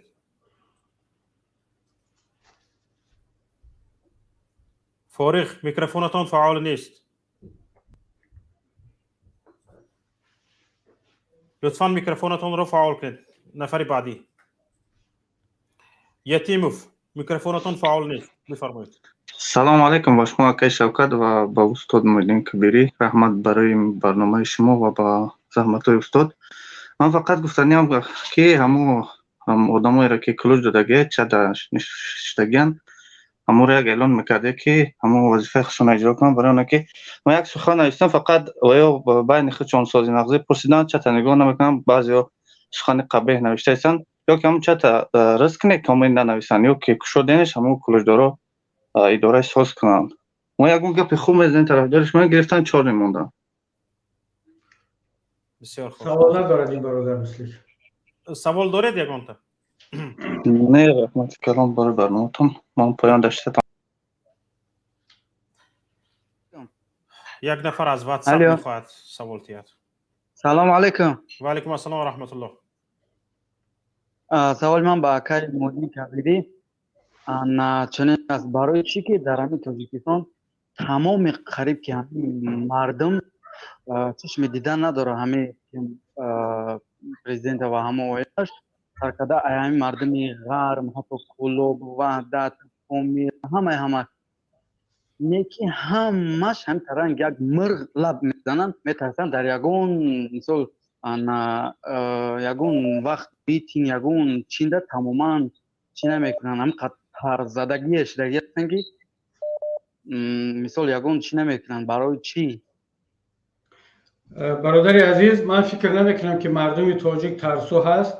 ما باید اون ساعت و وقت رو منتظر باشیم. 100% من شک ندارم که به قریبی مردم تاجیک هم قامتش رو راست خواهد کرد و این حرف آخرش رو میزند. مردم قزاق هم یعنی چندین سالها شد که این شعله اعتراض شکل میگیرید. در همین شهر جزکزگان بود به فکرم، در اون جایی که اپیسنتر همین حادثه ها بود. در شهر اتیراو 3 سال پیش 4 سال پیش حادثه ها کم کم شروع شده بودن. حکومت رفت نظربای اونها را پخش کرد و نیرو فرستاد، ولی مردم قزاق آیسته آیسته این اعتراض جمع شدن گرفت و در تاجیکستان هم همین گونه است. ملت تاجیک این طور نیست که امامعلی رحمان توانسته باشد همه را بترساند. حادثه‌ای که در بدخشان شد 100% تصدیق همین گپ است که مردم تاجیک، مردم بدخشان، کلوب، درفشان اینا جوانمردای جسور دارند، اما همه منتظر یک حالت و یک ساعت خاص هستند. حالا اون ساعت، اون بهانه، اون شعله اول و گفت روسا ایسکره که بعد مردم رو فرا میگیرد کدام حادثه هست، کدام روز است، این را هیچ کس پیشگویی کرده نمیتواند. اما اون چیزی که ما مشاهده کرده ایستادیم روز به روز وضعیت تغییر کرده ایستاده است و حتی میتواند که در دوام سال همین نه که ما در اول سال هستیم، در دوام همین سال حادثه رخ دهد و کمترین حادثه هم برای آن که ببینید دوستی عزیز، برای آن که آن حادثه یک تغییرات شود، گاه یک حادثه بزرگ هم سبب تکان ملت نمیشود، ولی گاه وقتی که فضا مساعد باشد، همه آماده باشند، یک حادثه میده‌ترین هم میتواند که باعث ترکیش مردم شود و وضعیت تغییر میکند. بنابر همین من باور دارم که در آینده نزدیک ملت تاجیک اون غیرت و جسارتی که رحمان طول این همه سالها تلاش کرد او را نابود کند و پورا نابود کردم نتوانست، آیسته آیسته بیدار شده است. برای همین برادر عزیز شما ناامید نباشید، فکر نکنید که مردم تاجیک همه ترسو هستند، همه امامعلی رحمان را چشم دیدن ندارند ولی میترسند.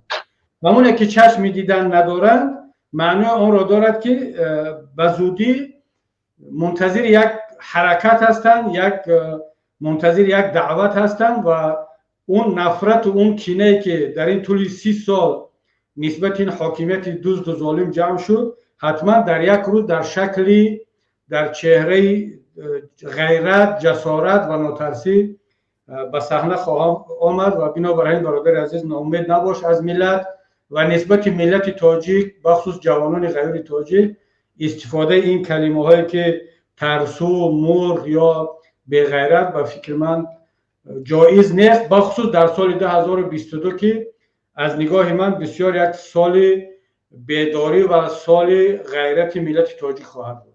انشاءالله. نفر بعدی معلم کوهسار. السلام علیکم. و علیکم السلام و رحمت الله. به همه مردم تاجیکستان سلام میگویم. با محیدین کبیری چنین سوال دارم.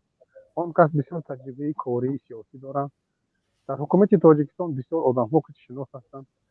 در حکومت تاجیکستان بسیار شخصانی رو میدونن که در حاضر حادثه‌های شده قزاقستان ممکن که طرفدار رحمانов باشند یا ممکن که طرفدار خلق باشند. چنین راهبران وجود دارد در حکومت تاجیکستان یا که همه رحمانov برداشته نگرند.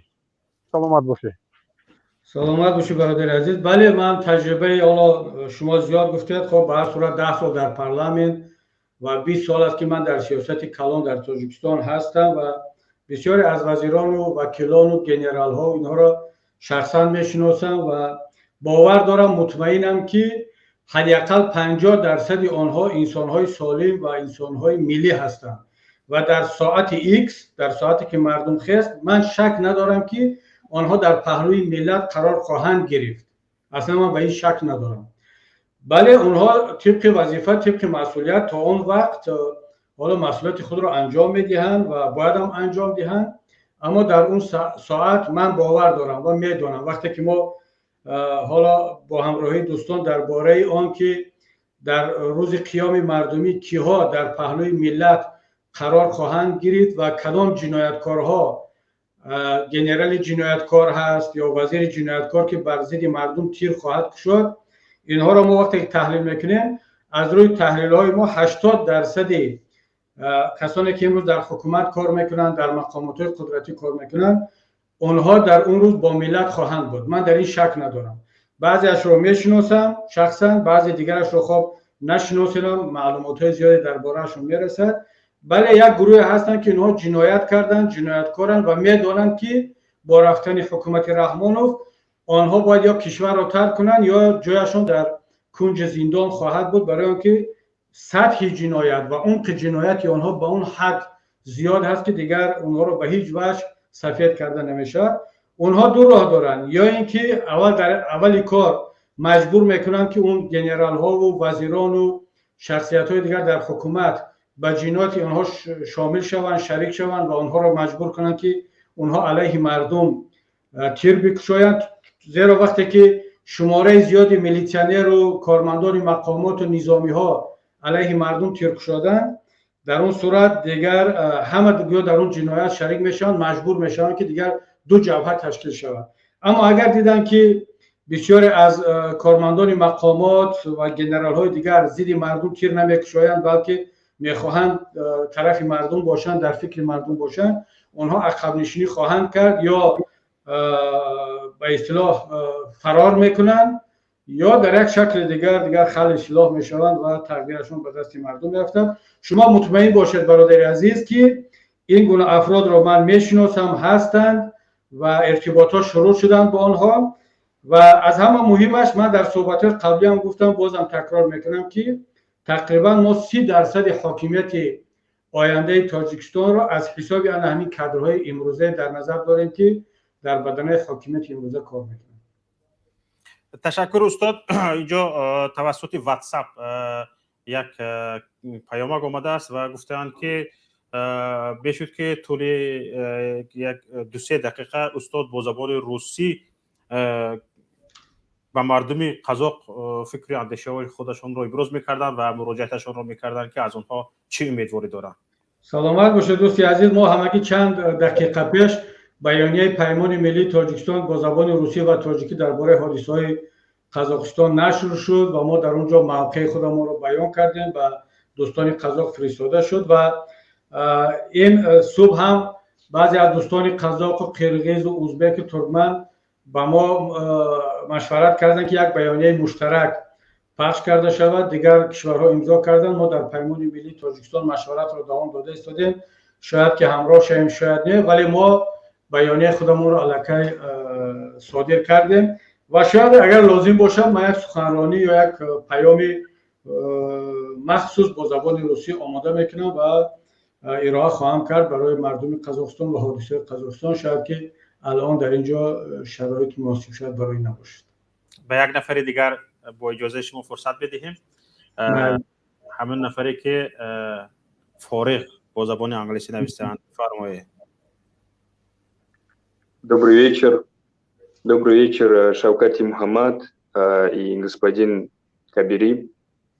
Я в прошлый раз в ваших программах тоже задавал несколько вопросов. И на сегодняшний день хотелось бы задаться вам вопросами. Я получил ваш ответ, я посмотрел те программы, исторические события, о которых мы с вами рассуждали. Но в любом случае у меня такой вопрос, связан с государством Ирана, и я не хочу никого сравнивать с исламской революцией 1979 года. Насколько вы можете дать оценку ваших действий, когда вы придете, или ваши сторонники придут ко власти, или вообще Паймони Милли придет ко власти, что она не сделает того, что делала исламская революция в Иране в 1979 году. Наверняка вы как политолог, как образованный человек знаете, что происходило в те года. И на сегодняшний день народ Ирана к чему пришло из-за исламской именно революции. Во имя ислама было сделано много плохих вещей. И на сегодняшний день этот народ вынужден уезжать, и она тоже находится в таком плохом, плачевном положении, как и Таджикистан, во многих аспектах жизненных, да, ну, в международных именно, я имею в виду, списках. И насколько вы, с какой уверенностью можете сказать, что ваши сторонники могут быть настолько гибкими и независимыми, что могут исправить обстановку, если вы придете ко власти? Я имею в виду именно характеристику исламской революции, потому что иранский народ был очень обманут исламской революцией, когда шах Ирана уехал, мигрировал из страны. То есть, и у меня просто обращение к таджикскому народу, чтобы народ просто понял, что нельзя ни в коем случае диктатора после того, как будет достигнута цель народа, ни в коем случае, чтобы его не убивали, не наказывали, не истребляли, как других диктаторов на Ближнем Востоке, чтобы он перед Конституцией и перед судом ответил за все свои деяния. Я очень искренне уверен, что народ так и поступит. Будьте здоровы. Спасибо вам большое. Я прекрасно вас понимаю и даже разделяю вашу озабоченность, потому что во многих революциях народ не только был обманут, в том числе и большевиками. И есть даже такое понятие, как воровство революции, когда одни силы или народ вместе совершает революцию, а одна определенная сила может, используя момент, может забрать себе все результаты народного восстания и так далее. Я поэтому полностью разделяю вашу озабоченность и вас понимаю прекрасно. Кстати, 2 дня назад у нас в внутреннем совещании я то же самое сказал. Я сказал, что мы не собираемся менять одного диктатора на второго, на другого диктатора, даже если этот диктатор будет нашим диктатором с нашей стороны и придет к власти под благонамеренными лозунгами и идеями, и будет обещать, что он будет использовать свою полноту власти, диктатуру, для того, чтобы принести народу счастье. Счастье не получается путем диктатуры и авторитаризма.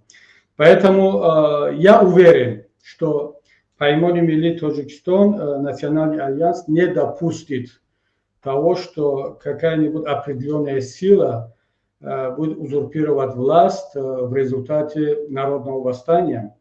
И поэтому, если, не знаю, насколько вы знакомы с нашей программой, и вообще, насколько вы следите за моими выступлениями, за выступлением моих коллег, то очень хорошо, что у нас в Альянсе собрались в основном, я не говорю, что все, но в основном собрались люди, которые хорошо понимают историю, хорошо разбираются в политике.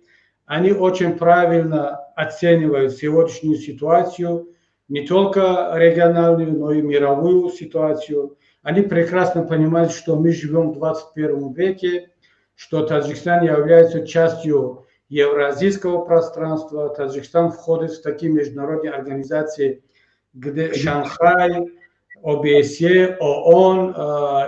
Я не говорю, что ООН, где присутствуют все государства мира, но, по крайней мере, ОБСЕ, Шанхай, ОДКБ и многие региональные организации, куда входит Таджикистан, у нас нет таких аналогов, нет такого, чтобы, кроме Шанхая, где вот Пакистан и Афганистан, Иран являются членами или наблюдателями, имея теократический строй государственности, а в остальных случаях все государства являются или по-настоящему демократическими, как европейские государства, или так называемые демократические государства, например, Таджикистан, Россия, Туркменистан и так далее, когда по Конституции они являются демократическими, а на самом деле это такие же феодальные и средневековые государства, как другие, к сожалению, в третьем мире.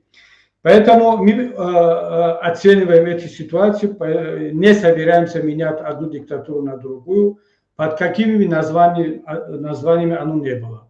Светская диктатура, религиозная диктатура, исламская, коммунистическая не имеет значения.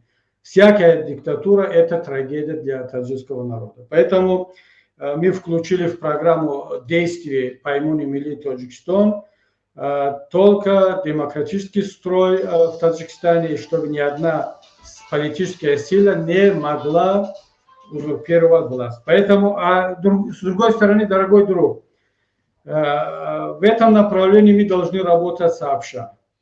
Народ Таджикистана не должен допустить повторения печальных опытов других государств. Поэтому сейчас, когда мы еще в начальном стадии, мы должны объединиться, провести честный, прозрачный разговор, внутренний разговор между всеми политическими силами и составить список вопросов и обсудить, обговорить основные параметры, контуры будущего Таджикистана. На мой взгляд, Таджикистан должен быть демократическим правовым государством.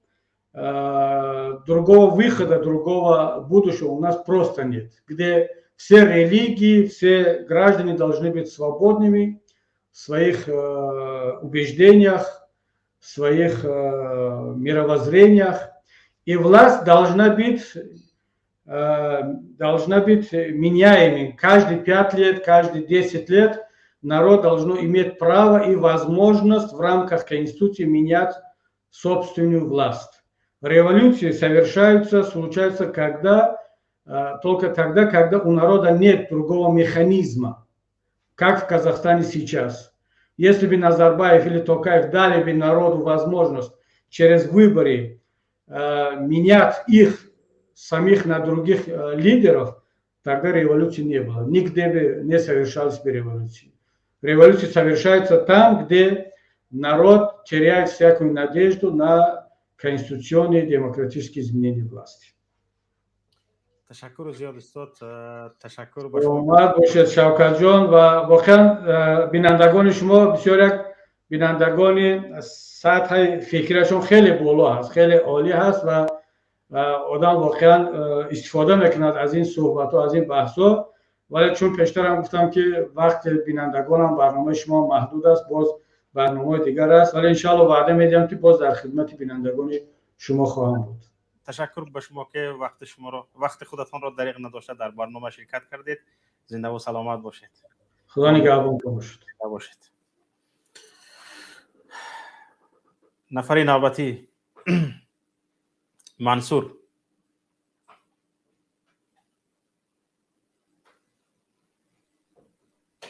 السلام علیکم برادر شوکت. و علیکم السلام و رحمت الله و برکاته. ما کمی برادر کبیری در سوال داشتنی بودم که اگر دادنی بودم که برای دوستی عزیز انا خیلی گفتنی ما همین بود برادر کبیری در که همین تظاهراتگرانی اولی همین سالی 92 با فکرم همین ما تاجیکو بودیم اگر خطا نکنم در آسیای میانه. اما حاضر گفتی گفت خپیم همین سوال دادنی بودم که همین برای همین تظاهرات در اگر با فکرم با فهمیش ما اما سر اونو همین مردم کسی هسته که با تظاهرات پیروت میکنه این خودش با خودش مردم نمیتونه که بیرون بروید. سوال همین بود که در ما تاجیکا هسته یعنی با بیرون دعوت بکنه که مردم هم بخیزن کنسو مقصد دعوت کنه. چون که من ندیدم که یکم قزاق یکم برنده قزاق مثل تاجیکان هم که دعوت کنن سالهای سال مثل قرقیزستان ندیدم رنگ خمون تاجیک نیاجد رنگی تنگین بوری مردم میخزن و تظاهرات میکنن اما باشیم سالهای دراز دعوت میکنیم اما خفیم. برادر عزیز خودتون به سوال خودتون جواب دادید. حالا ببینید اکثریت در همین برنامه‌های ما هم در برنامه‌های مخالفین هم برآمد میکردن میگفتن که همین مسئله به یک لیدر نیاز دارد باید یک لیدر باشد که مردم همین پیش مردم بایستد و ضد رژیم بخیزد. ما به یک لیدر نیاز داریم و هکذا ها. من امروز قزاقستان ثابت کرد که به یگان لیدر نیاز نداشتند. لیدری آنها هم مثل لیدری مخالفین ما مخالفین تاجیک در خارج است، در خارج قرار دارد. اگر در داخل قزاقستان میبود کایها پشت پنجره زندانش میکردن یا میکشتندش. اما ببینید او هم همین چخیلی که ما صحبت کرده ایستادیم، من رهبری پیمان ملی تاجیکستان و دیگرها صحبت کرده ایستادند، عموما مخالفین صحبت کرده ایستادند، همین خیلی صحبت کننده ها جامعه قزاقستان هم دارد و چند نفر از دوستان من از جمله مردها از جمله زنها خانمها این سیاسی وجود داره، دوستان وجود دارند که آنها شخصان سیاسی هستند و بیرون از قزاقستان هستند و همین مثل ما از همین رژیم به کشورهای اروپایی و به دیگر کشورها پناه بردگی هستند. همین حالت ما را آنها هم دارند برادر عزیز. قریب که حالتمان یک خیل است. اما ببینید وقتی که مردم از داخل قزاقستان برخاست به هیچ یک مخالف به هیچ یک لیدر نیاز نماند. مردم خودش برخاست دیگه با یک روح طبیعی حتی بدون یگان مشورت این شهر خیست وای شهر خیست همه شهر از گوش کنار قزاقستان مردم برخواستند. برای همین وقتی که گفته می شود که کاسه صبر مردم لبریز شد این دیگه سرکوب کردن ها و ضد مردم تنگ توپ و تفنگ راست کردن ها دیگه کار نمیتید. انا همین است برادر عزیز دیگه کار نمیتید.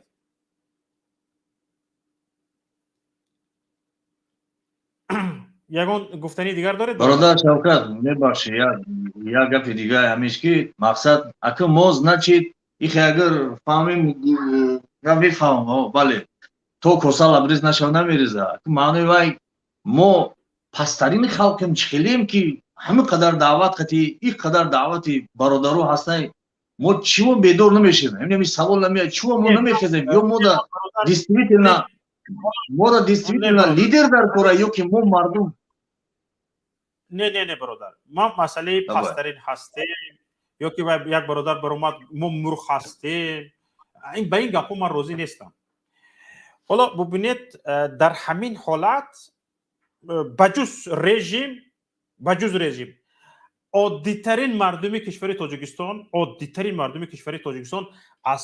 از خود یک مداری بلند سیاسی یک مداری بلند دیپلماتی، یک فرهنگی والای ملی نشان داده ایستاده است مردم تاجیکستان. و ببینید بیشتر مردم تاجیکستان خواستار این است که همین مسئله ها یک با طور آسایشته یا اینکه با یک طرز به میان بیاید که دیگه در آن خونریزی نباشد، دیگه گریه مادری تاجیکی فرزند گم کرده یا یک خانمی شوهر گم کرده یا گریه فرزندان یتیم مانده نباشد در آن. اینقدر همون جنگ شهروندی مردم تاجیکستان رو اینقدر احتیاطکار کرده است و اینقدر تجربه داده است، درس داده است که مردم میخواهد این راه را به گونه حل کند که در جستجوی راه‌هایی هست که مردم تاجیک پیش این راه‌هایی که یک فرزند تاجیک را یتیم میکند، یک خانم تاجیک را شوهرش را از دست میتیاند یا یک مادر تاجیک را خونجیگر میکند، میگریاند، همین حالت باز دوباره تکرار نشود. باور کنید بسیاری از سیاستمداران تاجیک و بسیاری از مخالفین هم در همین فکر اندیشه هستند و این فکر اندیشه کی نتیجه میدهد؟ همون وقتی که مدار سیاسی مردم تا حد بالا برداشته شود. وقتی که مردم مدار سیاسیش بالا برداشته می شود، ببینید میتواند با طور آسایشته اصلاحات هم به میان بیارد، انقلاب هم به میان بیارد، تظاهرات هم بکند، همه کار را کرده میتواند. اگر مردم به این خلاصه برسد که بدون خرابکاری، بدون تخریب، بدون گریاندن مادر تاجیک همین کار را کرده میتواند، باور کنید همین روز به همین خلاصه آمده، همین روز انقلاب می شود، همین روز اصلاحات می شود در تاجیکستان. این من به شما باور میکنم که این نشانه ترس نیست. من به شما باور میکنم که این نشانه مرغ بودن نیست. حالا ما هم کوششمون همین است، غیرتمون همین است. غیرت ما بیشتر برای بالا بردن مدار سیاسی، فرهنگ سیاسی ملتمون خدمت کردگی باشه. بعد Шавкат ҷон мебахшед акума камтар бисёр гавзон гапҳотонро кое-как шнидам. Мадори сиёсии мо паста яъне ки ёки мо наомадем то ҳамин дараҷара. Чунки мисол қирғизҳо мисол ваё значит мадори сиёсишон баландаи халқша чикалия ки ё қазоқҳо анаки ман надидам мисли хумон пайвони миллӣ надорам оно. برادر عزیز نگاه کنید، همین حالتی که در قرقیزستان به میان آمده است شخصا مرا قانع کرده نمیتواند. برای چی؟ برای اینکه از خیزش مردم یک گروهی معین استفاده کرد، یک گروهی اوباش استفاده کرد. مثلا اگر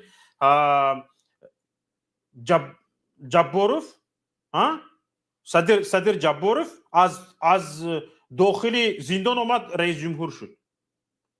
همگان حالا کیشم قمچبک توشیف هم یک باندید بود، یک باندید اومد رئیس کمیته امنیت ملی شد و همین خیزش مردم نتیجهش همین شد. وقتی که مردم خیز و مدار سیاسی مردم به درجه که حکومت را حکومت مردم میکند نبود، تا این اندازه باندید ها اومدن سری حکومت نشستند. آیا شما همین رو میخواهید؟ هرچند حالا هم ولست یعنی در دست مردم است و مردم حالا هم میخواد، حالا ببینید نارضایت ها ضد صدر جباروف هم زیاد شده است، ضد قمچبک توشیف هم زیاد شده است و خیزش مردم یک زیاد یعنی نارضایت مردم باز افزوده ایستاده است. به خاطر چی؟ به خاطر آنکه در انتخاب یک نفر به سر حاکمیت بعضی اشتباه ها به میان آمده بود. خدا نکند که ما بدون یک آمادگی در ما خیزش صورت بگیرد و مردم آماده نباشد و یک شخصیت های منفیت طلب بیان سری حاکمیت و باز هم همین حالت پیشینه دوام دادن گیرد. برای همین برادر عزیز تیار نبودیم، آماده نبودیم، این خیلی گپ ها به فکر من نه اونقدر جای خودش را دارد. дуруст аст ки як андоза мардуми мо аз сиёсат канорагирӣ мекунанд, ҳатто шахсони босавод, ҳатто шахсоне ки таҷрибаҳои корӣ дар мақомот доранд канорагирӣ мекунанд, худашонро дур мегиранд ё ки худашонро пинҳон мекунанд ва ҳоказоҳо. ин ба чӣ хотир аст бародари азиз? ба он хотир аст ки мардум дар як ҳолате аст ки чуноне ки дар аввали суҳбатам ба шумо гуфтам бисёр эҳтиёткор шудагӣ аст ва намехоҳад дигар гирья кунад ва хоҳиши ин ки боз қурбонӣ бидиҳад ба ин омодагӣ надорад мардуми мо. агар дурусттар кара гӯем ҳамин аст фаҳмиши ман. ҳамон замоне ки ба ин хулоса расид ки дигар беқурбонӣ намешавад, дигар be ин ҳолатҳое ки ба миён омада истодааст be инҳо намешавад ва ин хезиши бидуни хезиши мардум дигар сиёсатҳоро дигар карда намешавад, дигар инҳо ба хубӣ аз байн рафтанӣ нестанд. то ин ки ин мардум эҳтиёткор ба ин хулоса наомад як каме барвақт аст. аммо ин ки мо тайёр нестем, мо мурғ ҳастем, тарсончак ҳастем, аз калимаи тарсончак дида эҳтиёткорӣ ба фикрам хубтар аст. саломат бошед. нафари баъдӣ маҳмуди содиқ. ассалому алайкум ва раҳматуллоҳи ва баракатуҳ. ва алайкум ассалом. хуб ҳастед? наздастед? зинда бошед. ман илова кардани ҳастам ки барои ҳамин ҷамъи ҳукуматдороне ки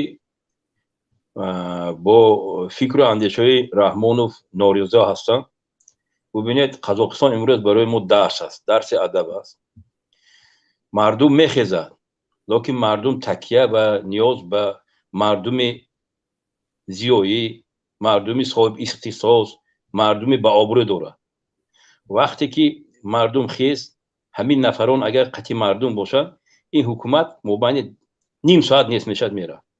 ҳамчунин ба мақомоти қудратӣ با 80% این بیچاره مردم افسران در ضد ظلم و شکنجه هستند. با این گرفتن این معاش و این روزداری فقط گنرال خورده است و پالکون خورده خیش تبارش خورده است. چی در سود باشد، چی در دادستان باشد، چی در پروکراتور باشد، چی در دیگر نهادها باشد، هم به همه معلوم است که کی دزد است، کی در راه حق است. برای همین وقتی که مردم خیز باید این مردم مقامات قدرتی باید قطعی مردم باشد. شما می توانید کار کنید، شما می توانید آینده تاجیکستان رو با هم با سطح بلند بردارید.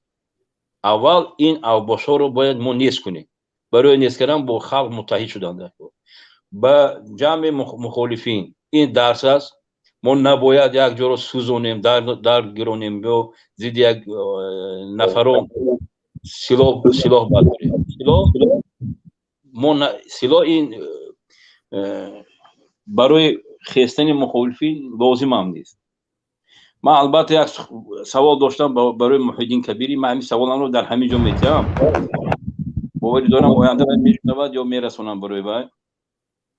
حالا گوش کنید که همین بعد از امضای صلح باوری همه در یادش هست سال 97 انا به سر قدرت بسیارتر کماندان ها اومدن، نفران افسر اومدن که صاحب اختصاص نبودن. برای همین هم در سر قدرت ایستاده نتونستن.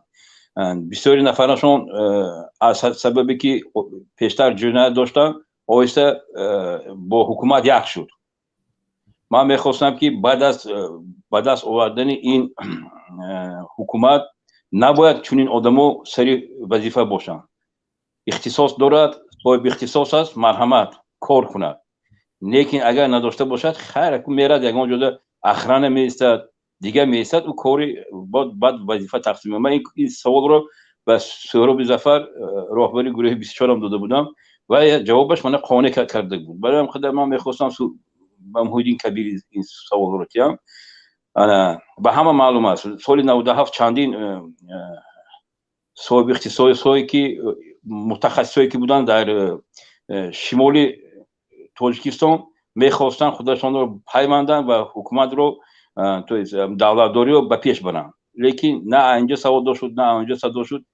бисёришон кӯч кардан ба тарафҳои русияи дигар давлатҳо рафтанд. бародар, барои ҳамин қадар муваффақият барои ҳама. бигзор ҳама бояд бинад чӣ хел таваzzурот шуда истодааст, чӣ гуна шуда истодааст ва омӯзем. мо барои худамон омӯхтанро ҳеҷ гоҳ дариғ надорем. саломат бошед бародари азиз. ташаккури зиёд. нафари баъдӣ оромӣ. салом алейкум ака. ва алейкум ассалом ва раҳматуллоҳи ва баракатуҳ. чӣ кору боро соз ҳама тинч? ташаккур, бифармоед. این برنامه‌هاتون رو تماشا کردم. این همه در باره چی گپ زده است؟ این میتینگ شده و شده در برای چی؟ این همه میبرو در ضد این پرزیدنت گپ میزنن. ضد کدام پرزیدنت؟ ما درباره چند پرزیدنت گپ زدیم، درباره پوتین گپ زدیم، درباره قاسم جمعت توقیف گپ زدیم، درباره سابق پرزیدنت قزاقستان نورسولطان نظربایف گپ زدیم، درباره امامعلی رحمان گپ زدیم، درباره چند رئیس جمهور گپ زدیم. حالا نمیدونم ضد کدامش گپ زدیم. نه آخه پرزیدنت همین قرقیزستان قزاقستان در این معنا چی می‌بود؟ این تاجیکستان چی همین در همین به شما وای دولت از برنده گپ زدیم استان میتینگ ها چی دکاره میتینگ از شما هم میخوایتون تاجیکستان از شما هم میخوایتون همین تاجیکستان رنگ قزاقستان شود نه؟ برادر عزیز، اگر میتینگ با هر دو گوشتون شنوید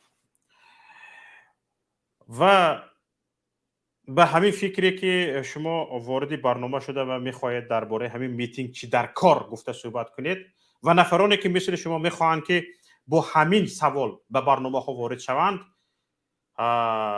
با هر دو گوش شنوایشان بشنوند که اگر میتینگ در جامعه دموکراتی یک چیزی ضروری نمی بود در کنستیتوسی تاجیکستان قید نمیشد. اگر میتینگ مردم، تظاهرات مردم، گردی همایی مردم یک چیزی مهم در جامعه دموکراتی نمی بود، کنستیتوسی تاجیکستان در این باره قید نمی کرد. سرقانون تاجیکستان، مادر قانون در این باره گپ زده است. اگر این چیز در کار نمی بود به جامعه دموکراتی، تظاهرات مردم، گردی همایی مردم، میتینگ، فلش ماب، این چیزها لازم نمی بود. کنستیتوسی از این صرف نظر میکرد. در کنستیتوسی این چیز درج نمیشد. برادر عزیز، میتینگ چیزی است، تظاهرات، گردی همایی مردم چیزی است که آن را سرقانون جمهوری تاجیکستان اجازه داده است. میتینگ کردن در جامعه دموکراتی ضرور بوده است که میتینگ میشده است برادر عزیز، تظاهرات میشده است. این چی در کار گفتنی گپ برادر عزیز؟ این گپ نداشتن فهمشی زمان امروز است. نداشتن فهمش جامعه دموکراتی است.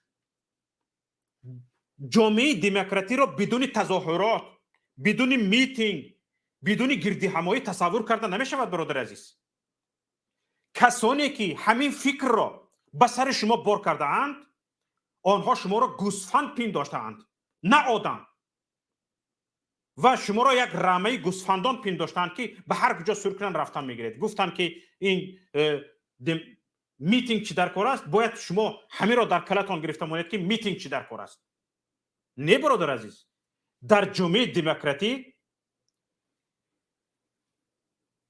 تظاهرات مردم، گردی همایی، تجمع، این همه رژیمی که یا که حکومتی که به سر قدرت آمده است اون را راست میکردگی همین تظاهرات، تجمع مردم و گرد همایی مردم است. کسانی که همین فهمش را که میتینگ در کار نیست، تظاهرات در کار نیست، تجمع در کار نیست، گرد همایی در کار نیست، گفته به کلی مردم جا میکنن، خائن ملت هستند، قانون شکن هستند. شما میفهمید؟ این یکی از طلبات های جامعه دموکراتی است. موجودیت جامعه دموکراتی رو و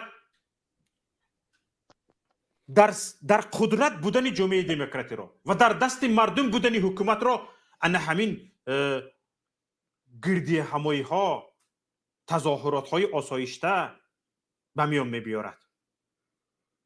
شما میخواهید میتینگ چی در کار، تظاهرات چی در کار، یعنی میخواهید که مردم همیشه در زبانش در دهانش مهر زدگی باشد؟ این چی فهمیش هستین؟ در عصر چند زندگی میکنید که شما میتینگ چی در کار است؟ یک بار سرقانون گرفته خونید بعد فهمید میتینگ چی در کار بوده است. سلامت باشید برادر.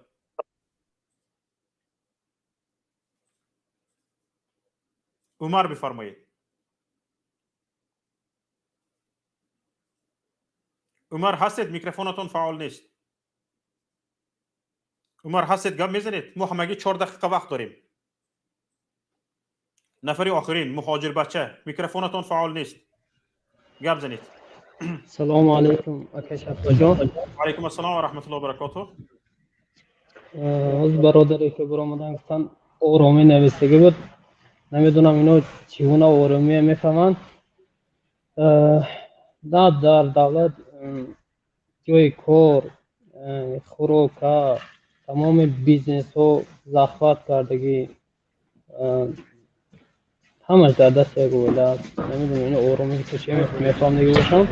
بعد یهو نمیدونم میتینگ یهو جنگ میفهمیده باشم، فکرشون جنگ باشم. نمیدونم اینو چی میگه. یهو که شفا جون چوپلوسا که امروز دیدم که در قزاقستان تظاهرات هست، مثل همین خیلی فکر مثل همین گونه سوال میکنن. نمیتونن که دیگه که مقابل نشان داد نمیتونن. همین خیلی میگن. سلامت باشید. سلام شد. تماشابینان عزیز، هرچند میخواهم با شما صحبت‌های دور و دراز داشته باشم، هرچند میخواهم در این باره بیشتر صحبت کنیم، اما به این برنامه که وقتی که ما جدا کرده ایم به پایان میرسد.